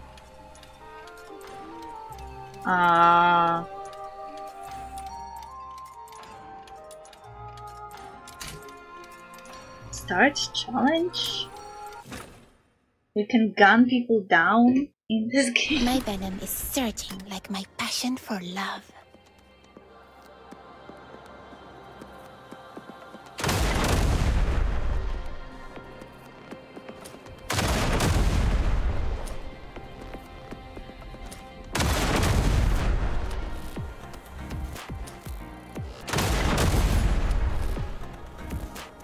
Lol. They died very quickly. Explosion! Don't let me use the guns. Don't let me use the guns. The people will die.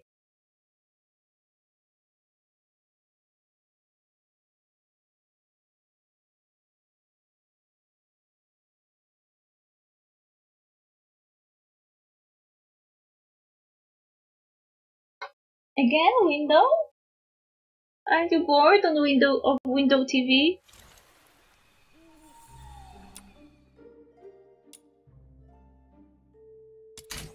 Rapid fire rounds. Cool.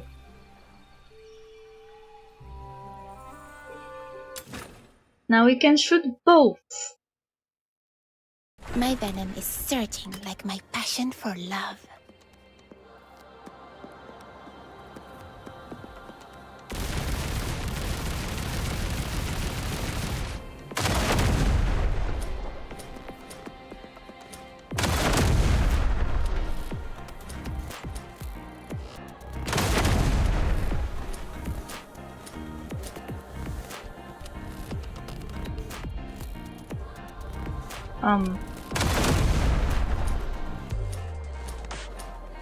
They're too quick.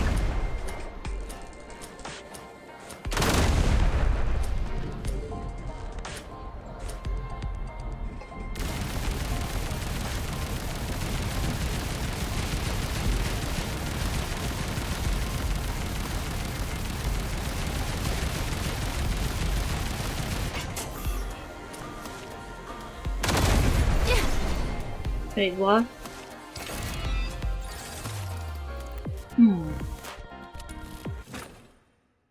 This is harder.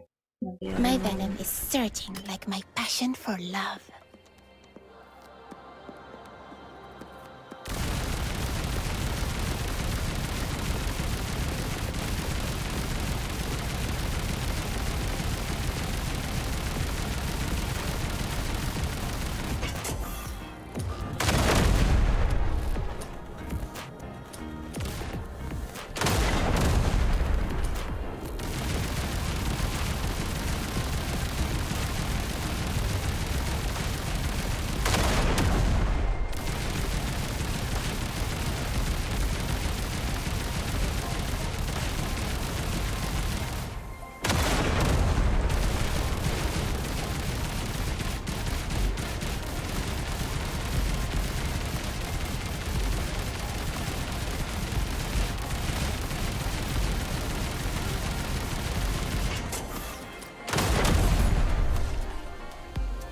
Gee.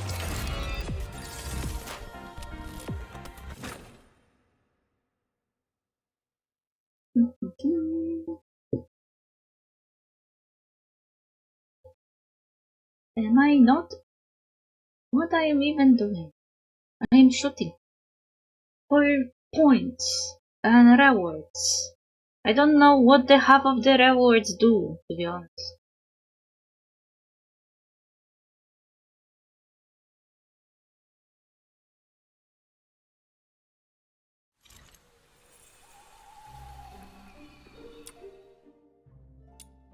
Projectile mode.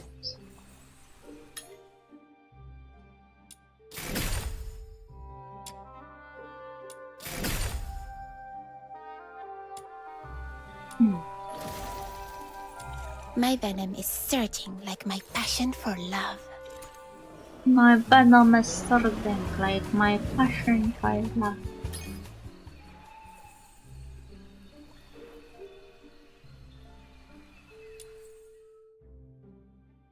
I wonder what you can get.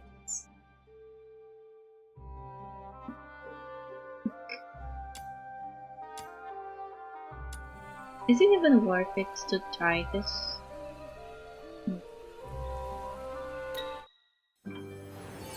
Ooh, interesting. Purple! Oh, I got a bird! Oh, you can click again.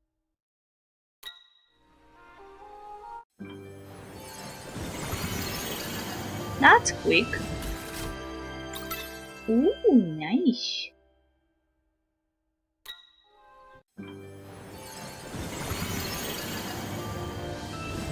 I wonder what is the PT. Oh, I got another bird.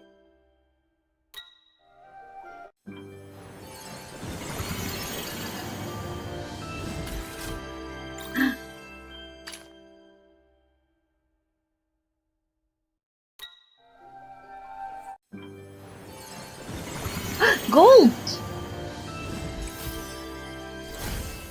Oh, we got the bow.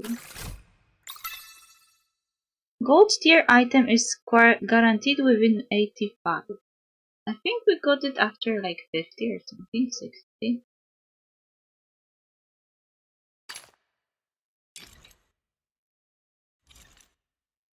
Do I even have this bow though?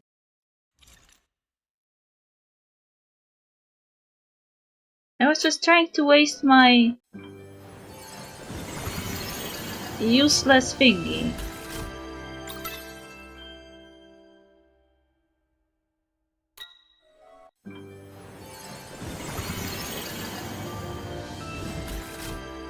Ooh, mask!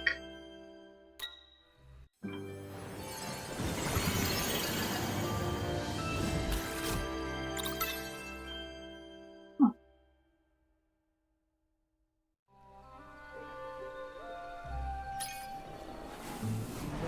Looks like this currency doesn't count for this.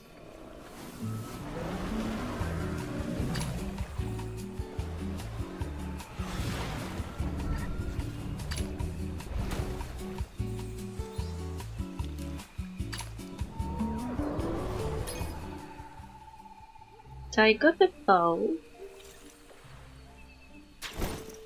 That's interesting.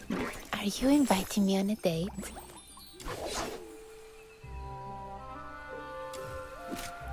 Is this bow? Cosmetics. Oh, yeah, it is this bow. Oh, nice. Looks funny.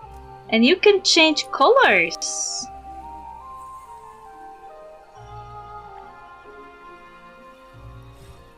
Wait.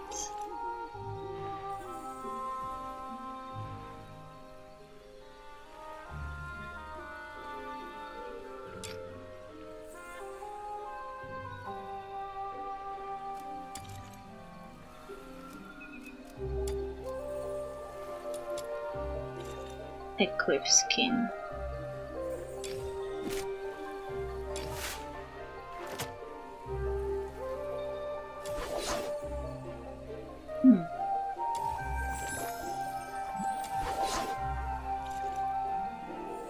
That was interesting. I wanted to check this thingy for ages. Didn't know if it's how it works. You know? It counts at the bottom how many you actually wasted.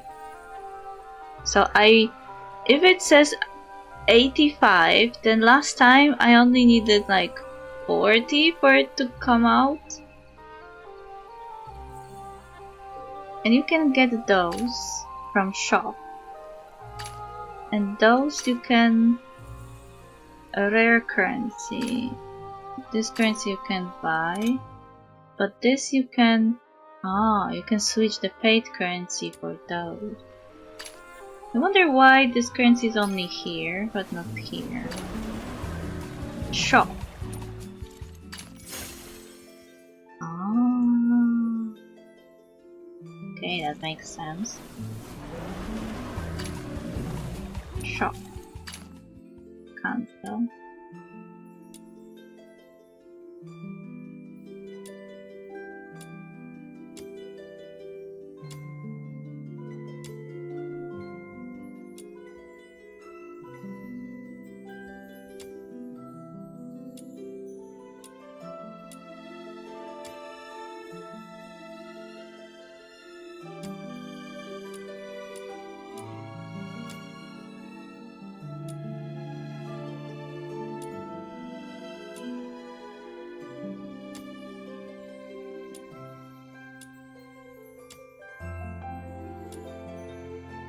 Oh, here you can use this currency to buy those.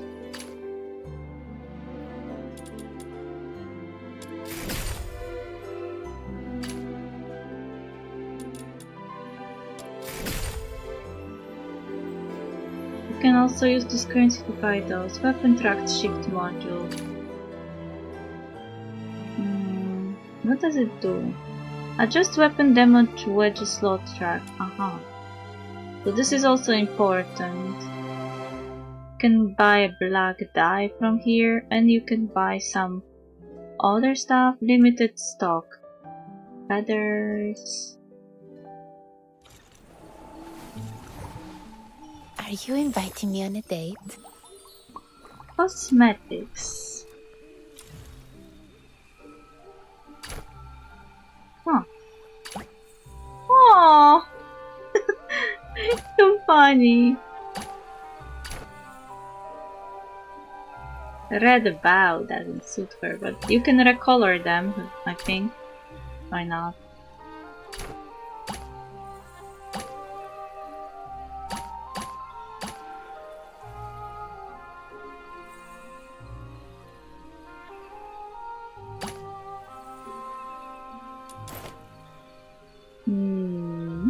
No, you can't recolor them. She only has one eye, and you can cover it.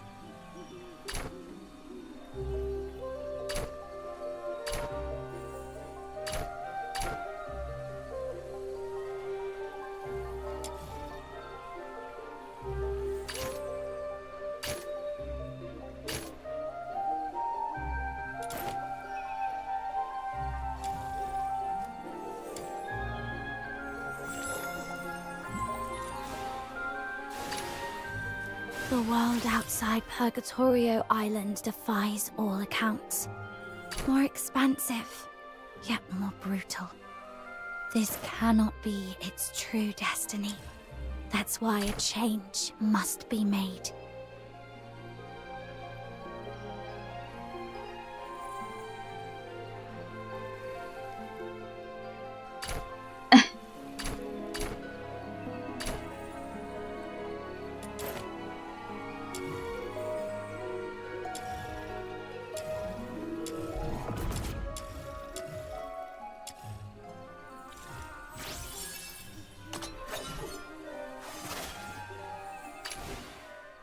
Let's go.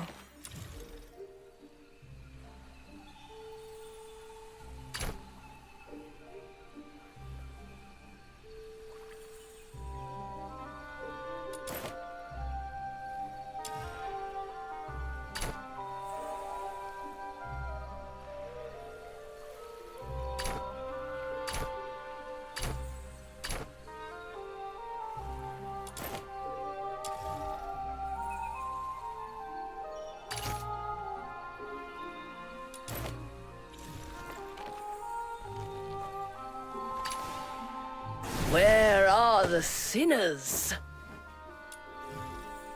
Aww. Oi oi.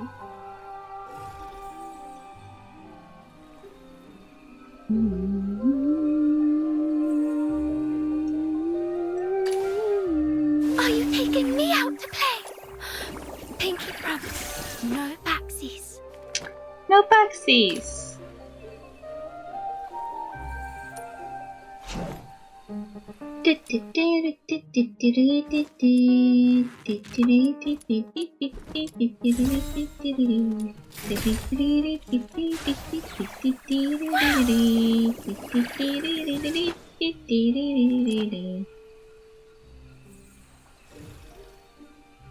Skills.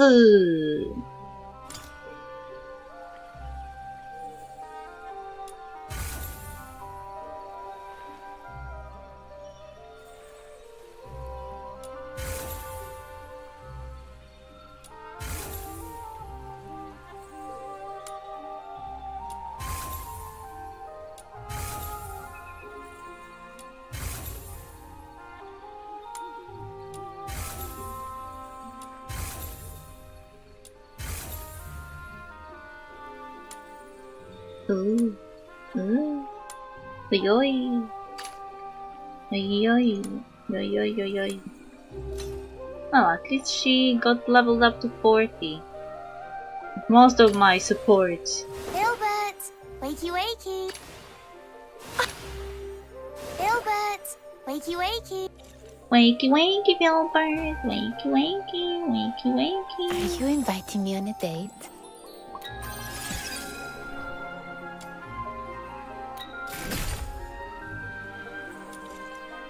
I wonder if you can get doubles of this.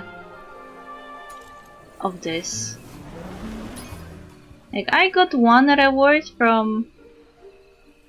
Yeah. I wonder how...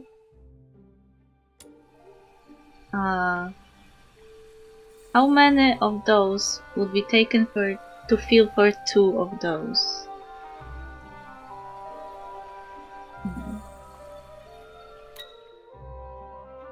Oh, 320. Uh-huh.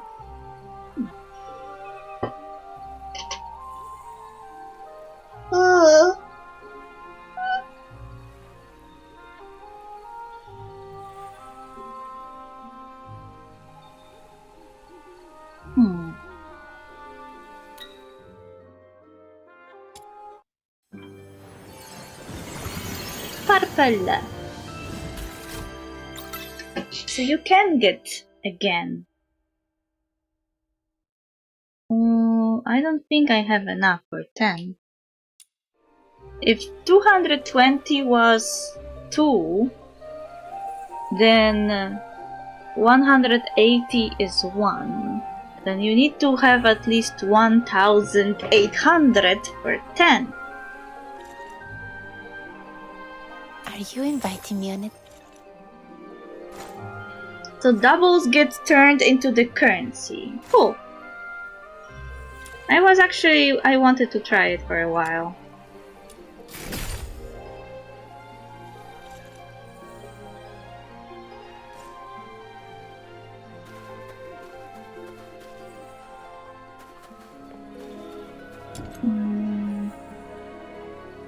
Let's teleport to the port and see if anyone has any funny dialogue and quests.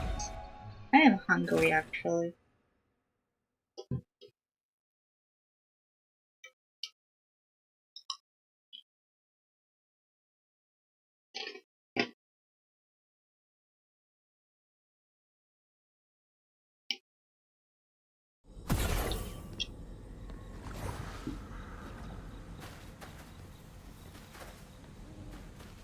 Such a fine view. A cup of fragrant tea here would be pure delight.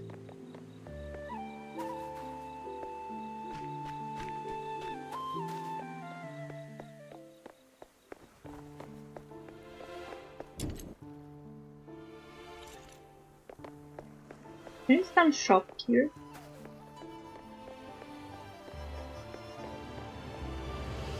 No. Oh! So, this is where the Star Weavers hail from.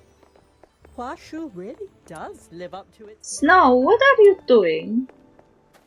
I have a feeling she still is doing her Demon Lord thingy here. Why are so many people here? Folks, lend me your ears for a moment. Let me tell you that... Okay, what is this you want? Little minion, listen up. Lunocarp just spilled a huge secret to me. The yummiest, most legendary treat in all Mistwarp is hidden right here at the dockside. Only the locals know about it. She would never tell just anyone. Look, there it is, the Osmanthus cake stall just ahead. Quick, let's run for it. Meow. Meow. Meow. My leg hurts. Ow. Isn't that the same Osmanthus cake that Keizo bought for Yuming? Maybe he bought it here and actually didn't walk around with it for 4 years.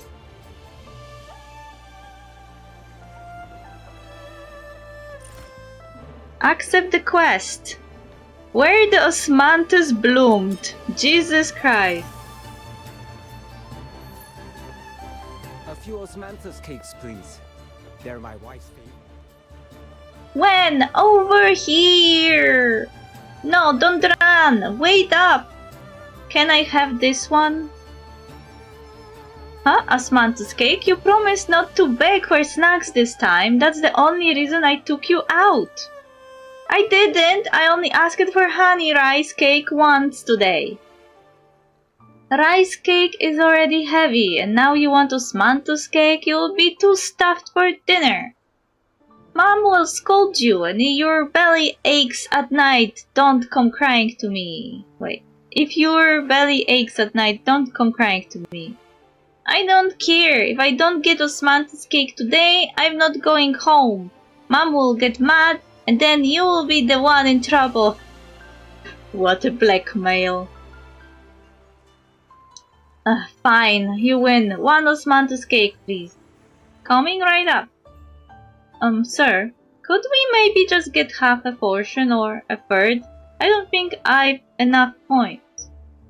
A little scamp. Forget it. My old man always said if kids came begging for a cake, that was fine, but they had to earn it. Answer a riddle right, and the cake was on the house. Really?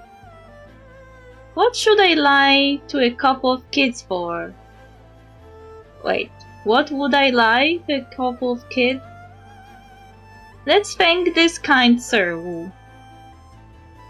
Hold your thanks riddle first. A jade sickle upon slopes, a silver boat caught in the bow, bold and thin, a boudoir mirror gleams and pales, clouded or clear, it watches over ripening fields come harvest time.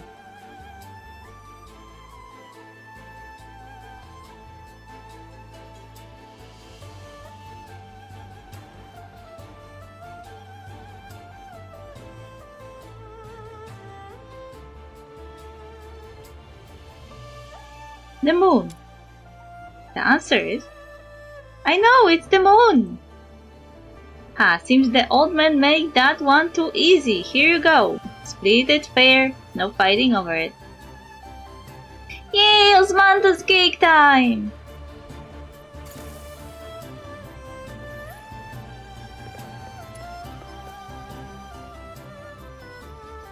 Excuse me, sir.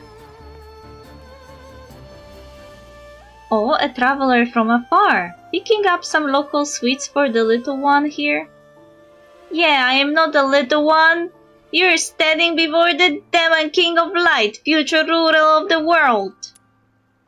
Can we play the riddle game for a free cake too?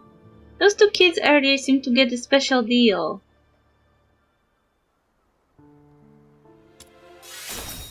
Wisdom. The old man never said if grown-ups could riddle their way to freebies. But hey, if it's for the little one, I suppose it's fine. Hey, who are you calling little? Let me think. Right, try this one. Golden clusters on unsullied boughs. A subtle scent whispers of autumn's first prime. Though modest, unadorned in hue, immortals sought them by the moonlit dew.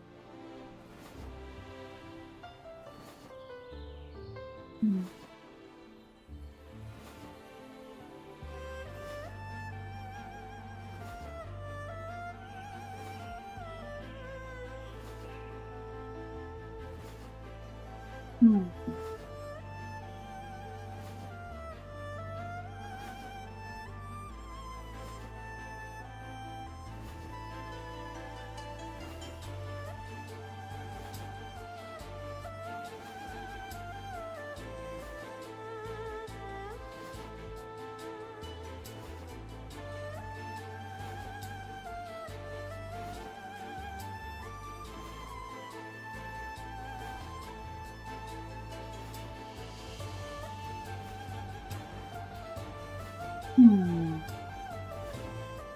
Golden clusters on unsullied boughs. Supple scent whispers of autumn's first prime. Though modest, unadorned in hue, immortals sought them by the moonlit dew. That's close, but not quite. Want to give it another go?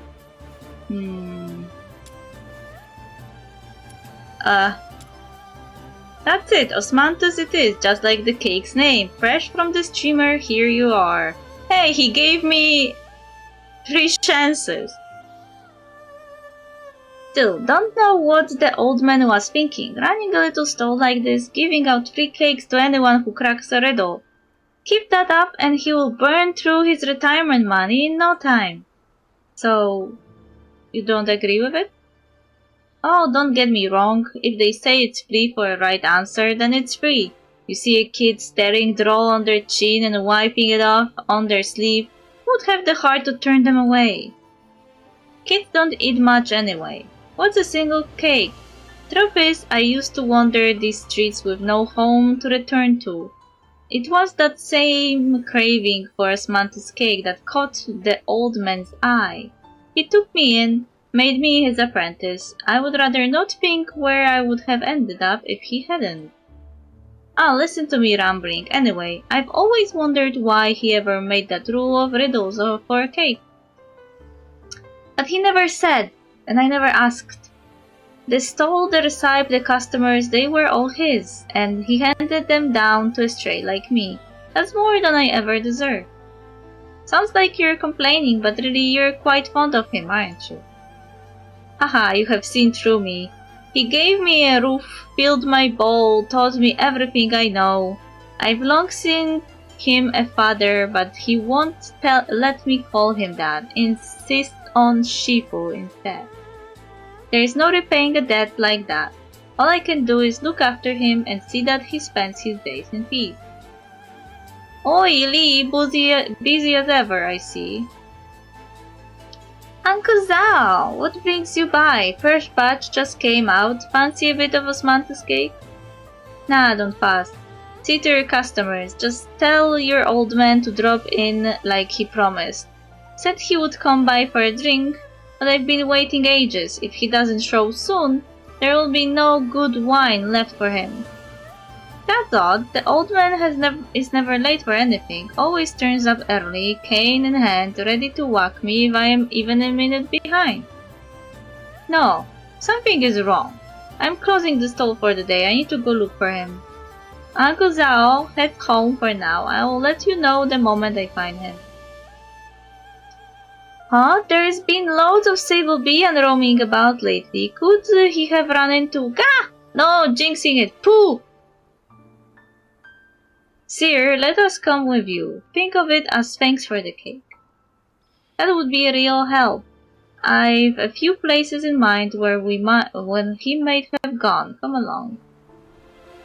Huh. So it's not the easy quest with cake only.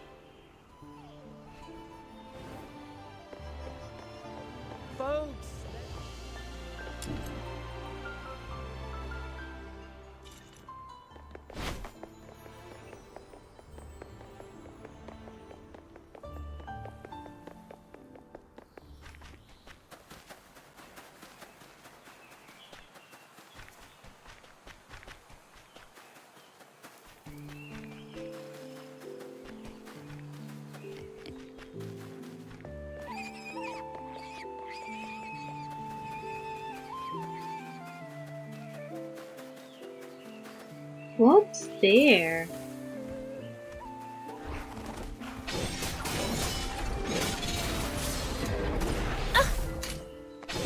rot in the sweet aroma. Farewell. Return to the misty sea.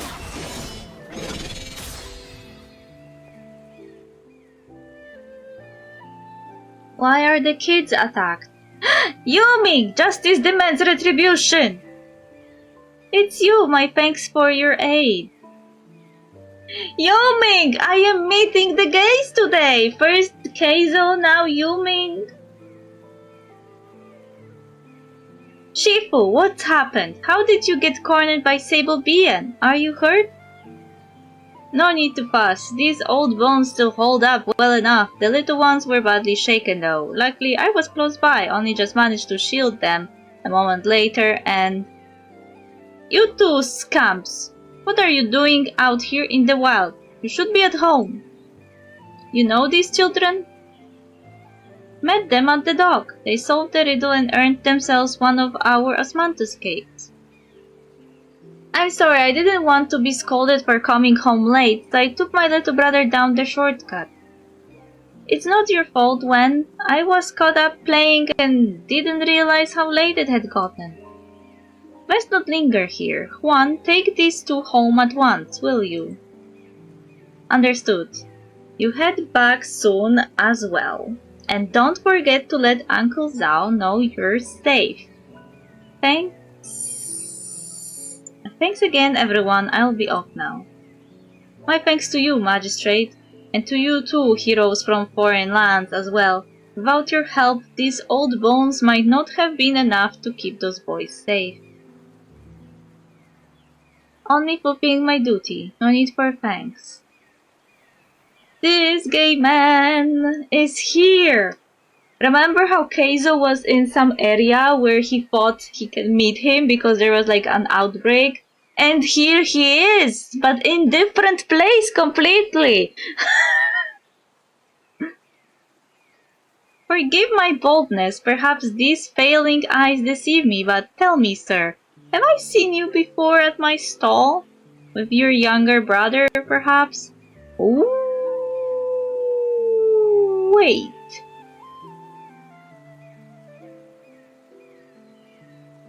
I don't think they are brothers. I think they're like Kohai Senpai kind of relationship. Wait, he said yes! What do you mean?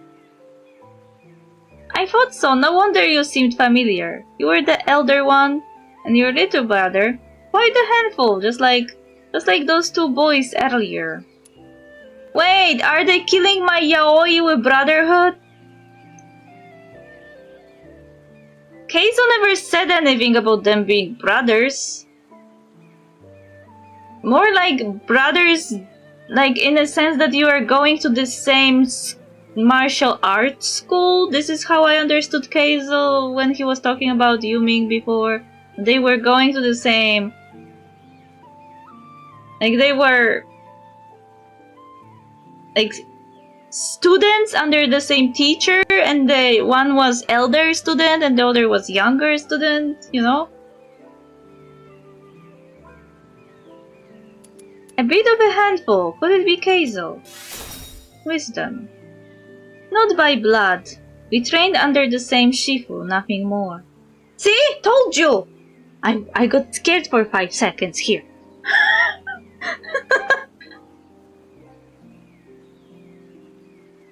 I see. Well, you have done well for yourself, a magistrate of Yingtian. Quite the accomplishment, and your junior, hot-tempered as he was, he had a keen mind. I imagine he has grown into someone just as impressive. And silence again. Ah, seems I've spoken out of turn. Time passes, fate charts its own course, seldom as we wish it. It's dangerous out here, sir. Best you return home soon. True enough, don't want Juan fretting after me. If you're headed that way, perhaps you might walk with me a while? Gays be gaying.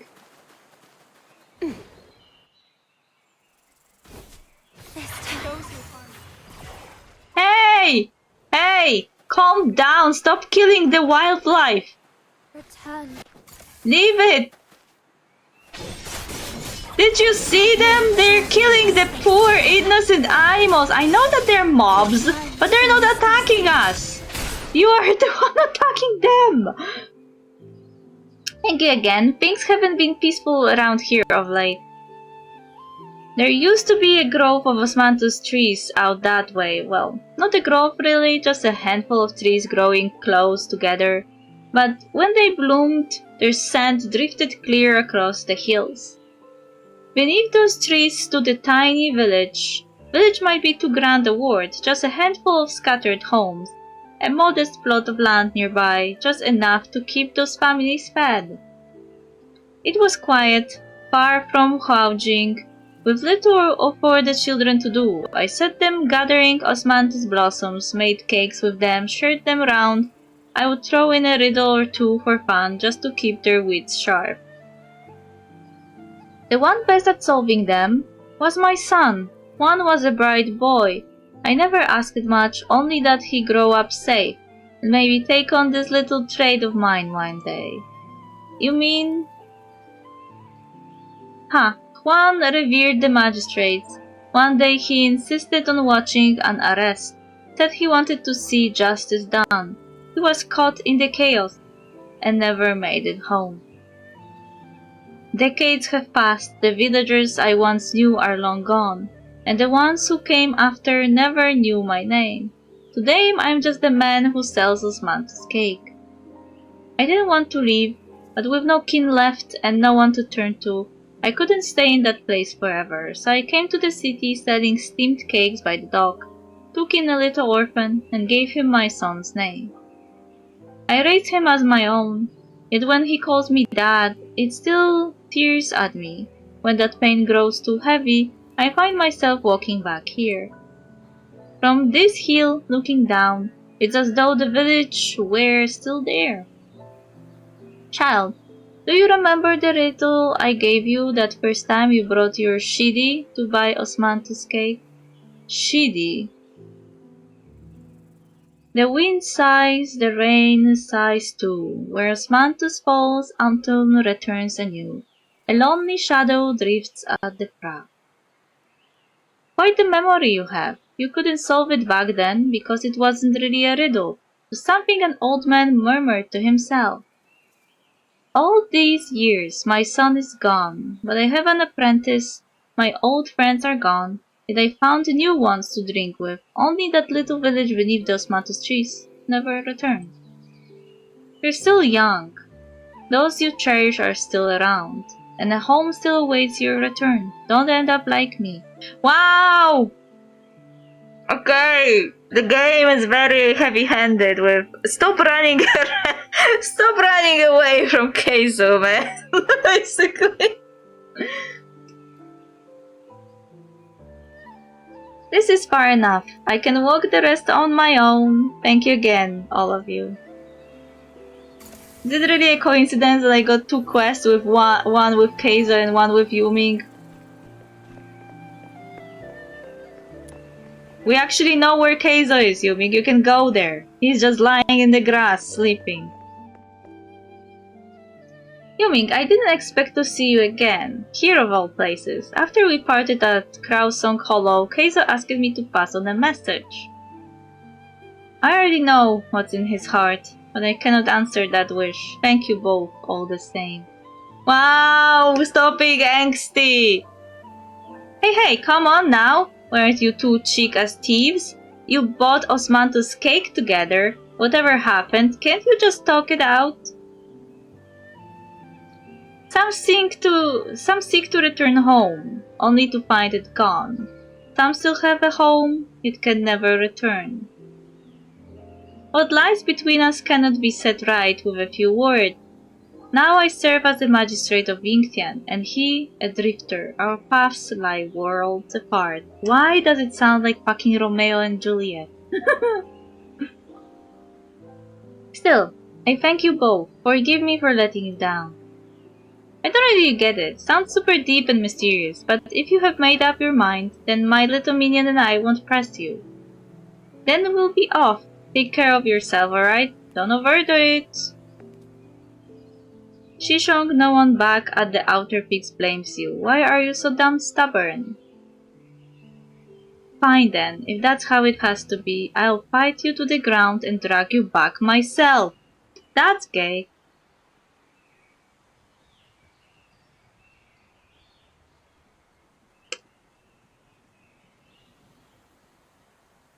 We are no longer who we once were. Perhaps that is how it was always meant to be. Hey, this is what was left of the Osmanthus case abroad? They didn't really... they should be square, but they got all muddled.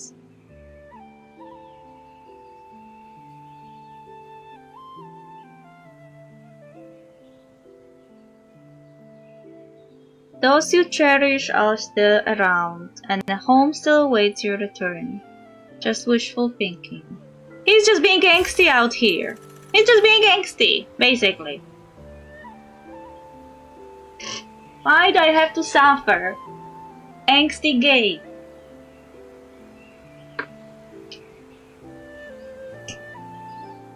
I get the feeling that Yuming is trying to distance himself from Keizo. Maybe that was also the reason why he said to the guy who was selling the cake that yes, he was here with his brother before. You know, if he names them brothers, then he distances himself, but also at the same time doesn't. Like, he feels like someone who wants to distance himself from Keizo, but still can't let go, you know?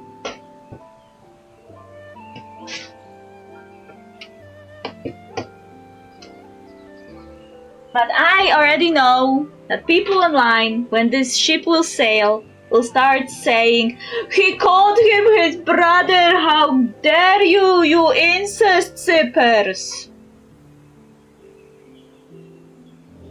I can already see that.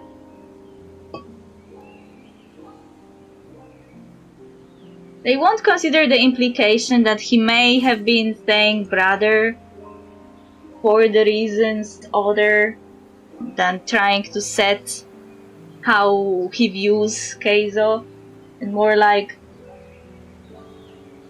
I don't want to see him, our paths diverged. It's nothing we can do about it. But he will still pick a term that is close enough but also far enough to not lose the connection.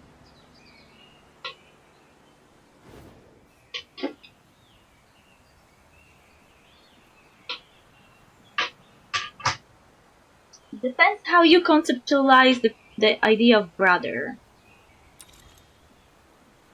It is like a word for a familiar bond, but if someone was, for example, closer than that, then when they say that word, they distance themselves.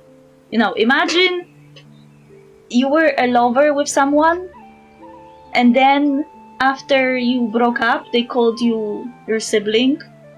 Like, not in a blood sense, but in a, like, how you view them, or try to force yourself to view them. It's distancing.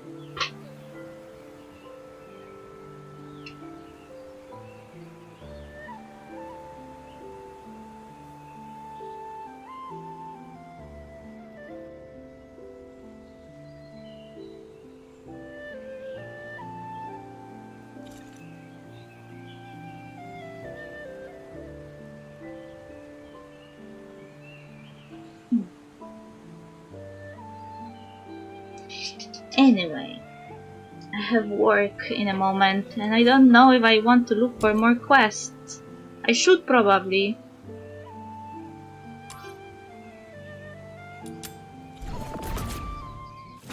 But we are close to the end of the stream.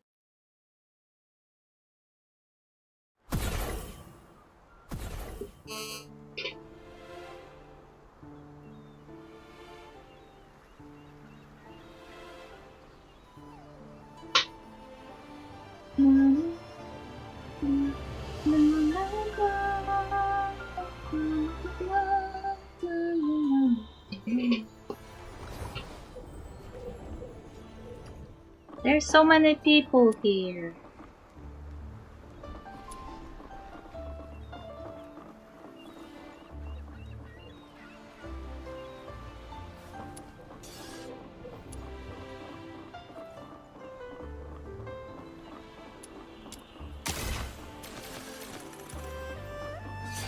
Oh my god! Is this Keizo? He looks so weird.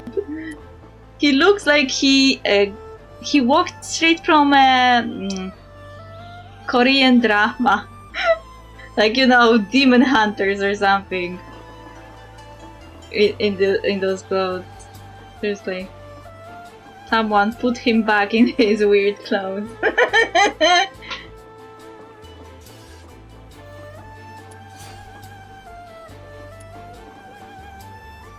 Someone won the skin and put all the poison colors to reflect it.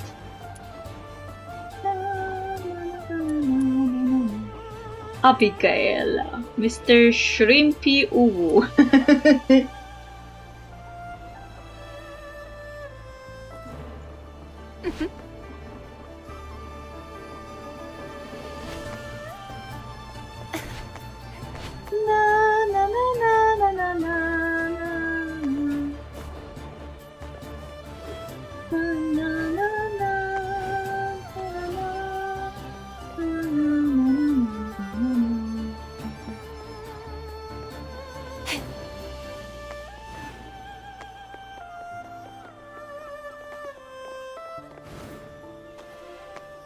I have to be careful not to fall into the water.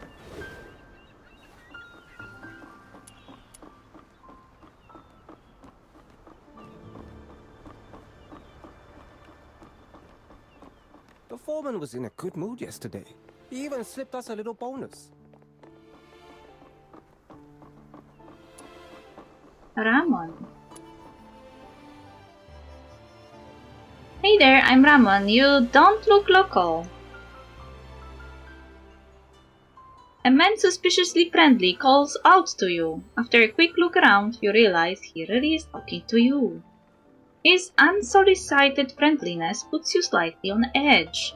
Still, this is Huaxu, the 9 chapters of Dafeng watching over everything, is hardly likely to cause trouble. Huh. Respond to the suspiciously friendly man. Huh? 0! How dare you? Is it even possible to get 0? Hello, I am Vitaria. Straightforward enough, so what are you then? A merchant, a traveler, something else? Traveler. Fox hunter. Empty. I'm from a small island called Purgatorio Island. I'm traveling through the countries of Atlasia at the moment. Purgatorio Island. Can't say I've heard of it. Still, since you're in Huaxu, I can point you to some sites and a few places to eat that people rave about.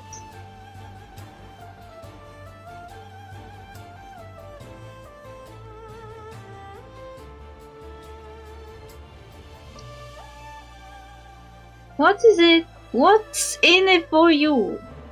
Pooh. No need to be that wary. With the 9 chapters of Dafeng watching over Huaxu, I couldn't harm you even if I wanted to. And as for why I'm offering to help, well, look at me. I'm a foreigner too, just like you. I'm from Aphiri. Heard of it? Did I? I don't think so.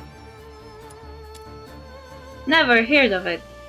Aphiri is south of Hyperborea and north of Elysium, a place of vast forest and plenty of scholars. I came here hoping to study Huaxu's ways, its traditions, customs, all that. But the history, folklore, culture, the arts, everything turned out far richer than I had expected. Before I realized it, I had already been here over a decade. Plenty of foreigners pass through Huaxu, but not many really get the place. So I tried to help them find their feet a bit quicker. You know how it is. When you're abroad, bumping into someone who is an outsider like you is strangely comforting, isn't it? So you just talk to every foreigner who walks past? Is that your job? Some kind of guide? My Good job! Well, I do act as a go-between for traders or officials now and then. Keeps their conversations from going off the rails. They pay me for that. Cool, I guess. Someone... The man with a mission. Yeah. Think about it. A Hyperborean blurting out something offensive to a long Scion is a business meeting. Or a Huaxu local making a poorly timed remark about seafood to someone from Luca. That could get ugly, right? Yeah? But don't worry, this isn't anything like that. I'm talking to you out of goodwill alone. Anything I offer is completely free.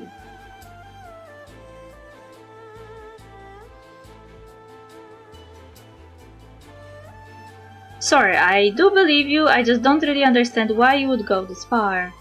I understand, everyone who first arrives feels the same, I did too.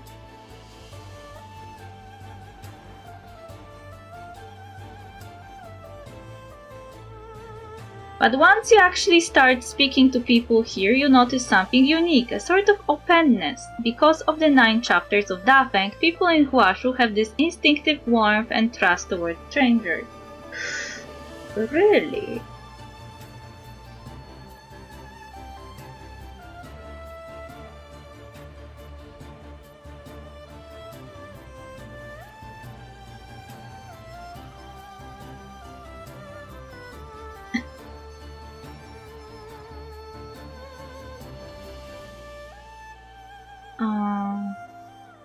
And it isn't naive trust, it's a choice. They choose to extend goodwill knowing full well they won't come to any harm. I'm not saying my homeland is any worse, but honestly, I was really drawn to that atmosphere. It's how I think people across Atlasia ought to treat one another. So I try to pass that mindset onto foreigners like me. Let them bring a bit of it back home and spread it. Maybe the world ends up a little more peaceful. Thanks, quite a vision. Ah, well, I will admit I've got my own reasons too. If the Empire and the Church weren't constantly at each other's throats, Aetheri, my homeland, would have a much easier time of it, wouldn't it? Why does it sound like Poland? Between 2 empires. But honestly, I just enjoy being able to show goodwill without having to worry about any consequences. Everyone likes to think they're a good person, and when you can actually prove it through what you do, it feels rather nice. Some people probably wouldn't say it out loud like that, but honestly, I just like feeling good about myself. And if someone else gets a bit of help out of it as well, that's a win in my book, wouldn't you say? If you need anything while you're in Huaxu, just come and find me. I've built up quite a few connections over the years, and don't worry, I won't charge you a thing. Then thanks for that. Hey, that was a long conversation.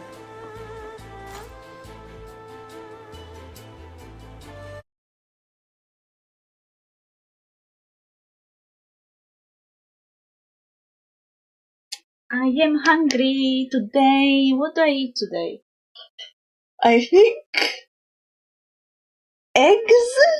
But I didn't take out any buns. I will have to microwave them.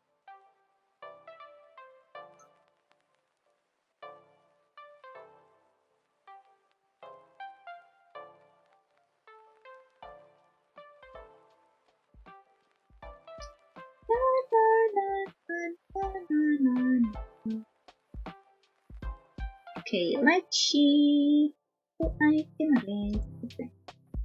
I'm satisfied, actually. I didn't know you can have quests with those 2 gay men so quickly after the main quest. I thought I will have to wait for the next update, basically.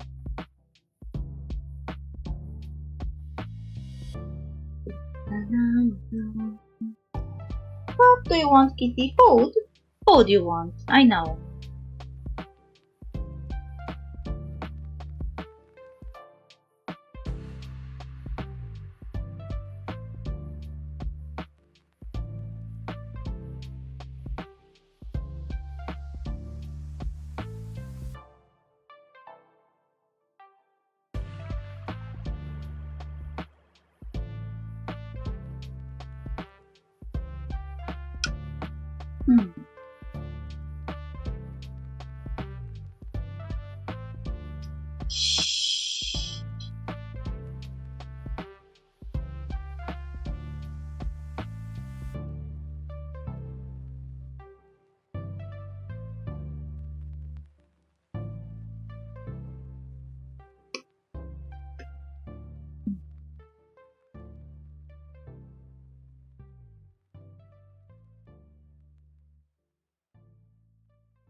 Okay. I was supposed to play Witcher today, but in the morning when I got up I was like, I don't want to interact with wooden protagonist girls. I want something funny and relaxing. That's why I picked Do It Night Abyss. But I forgot how hilarious it is. And how hilarious the dialogues are. So when I got the first hilarious dialogue today, I was like, this is exactly what I wanted. This is peak.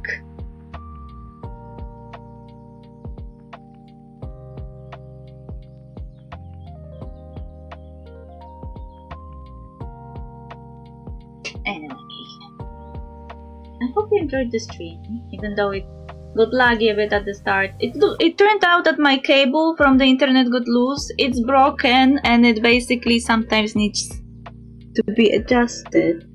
I don't know why it got loose. Maybe I moved my laptop a bit and it loosened up. Anyway, I hope you enjoyed this stream and see you next week. But next week we'll be streaming later because I have a morning shift that week. So this week I had an afternoon shift, so I am streaming before my work. Next week I have morning shift, so I will be streaming after work. So yeah. Anyway, see you next time. Bye bye.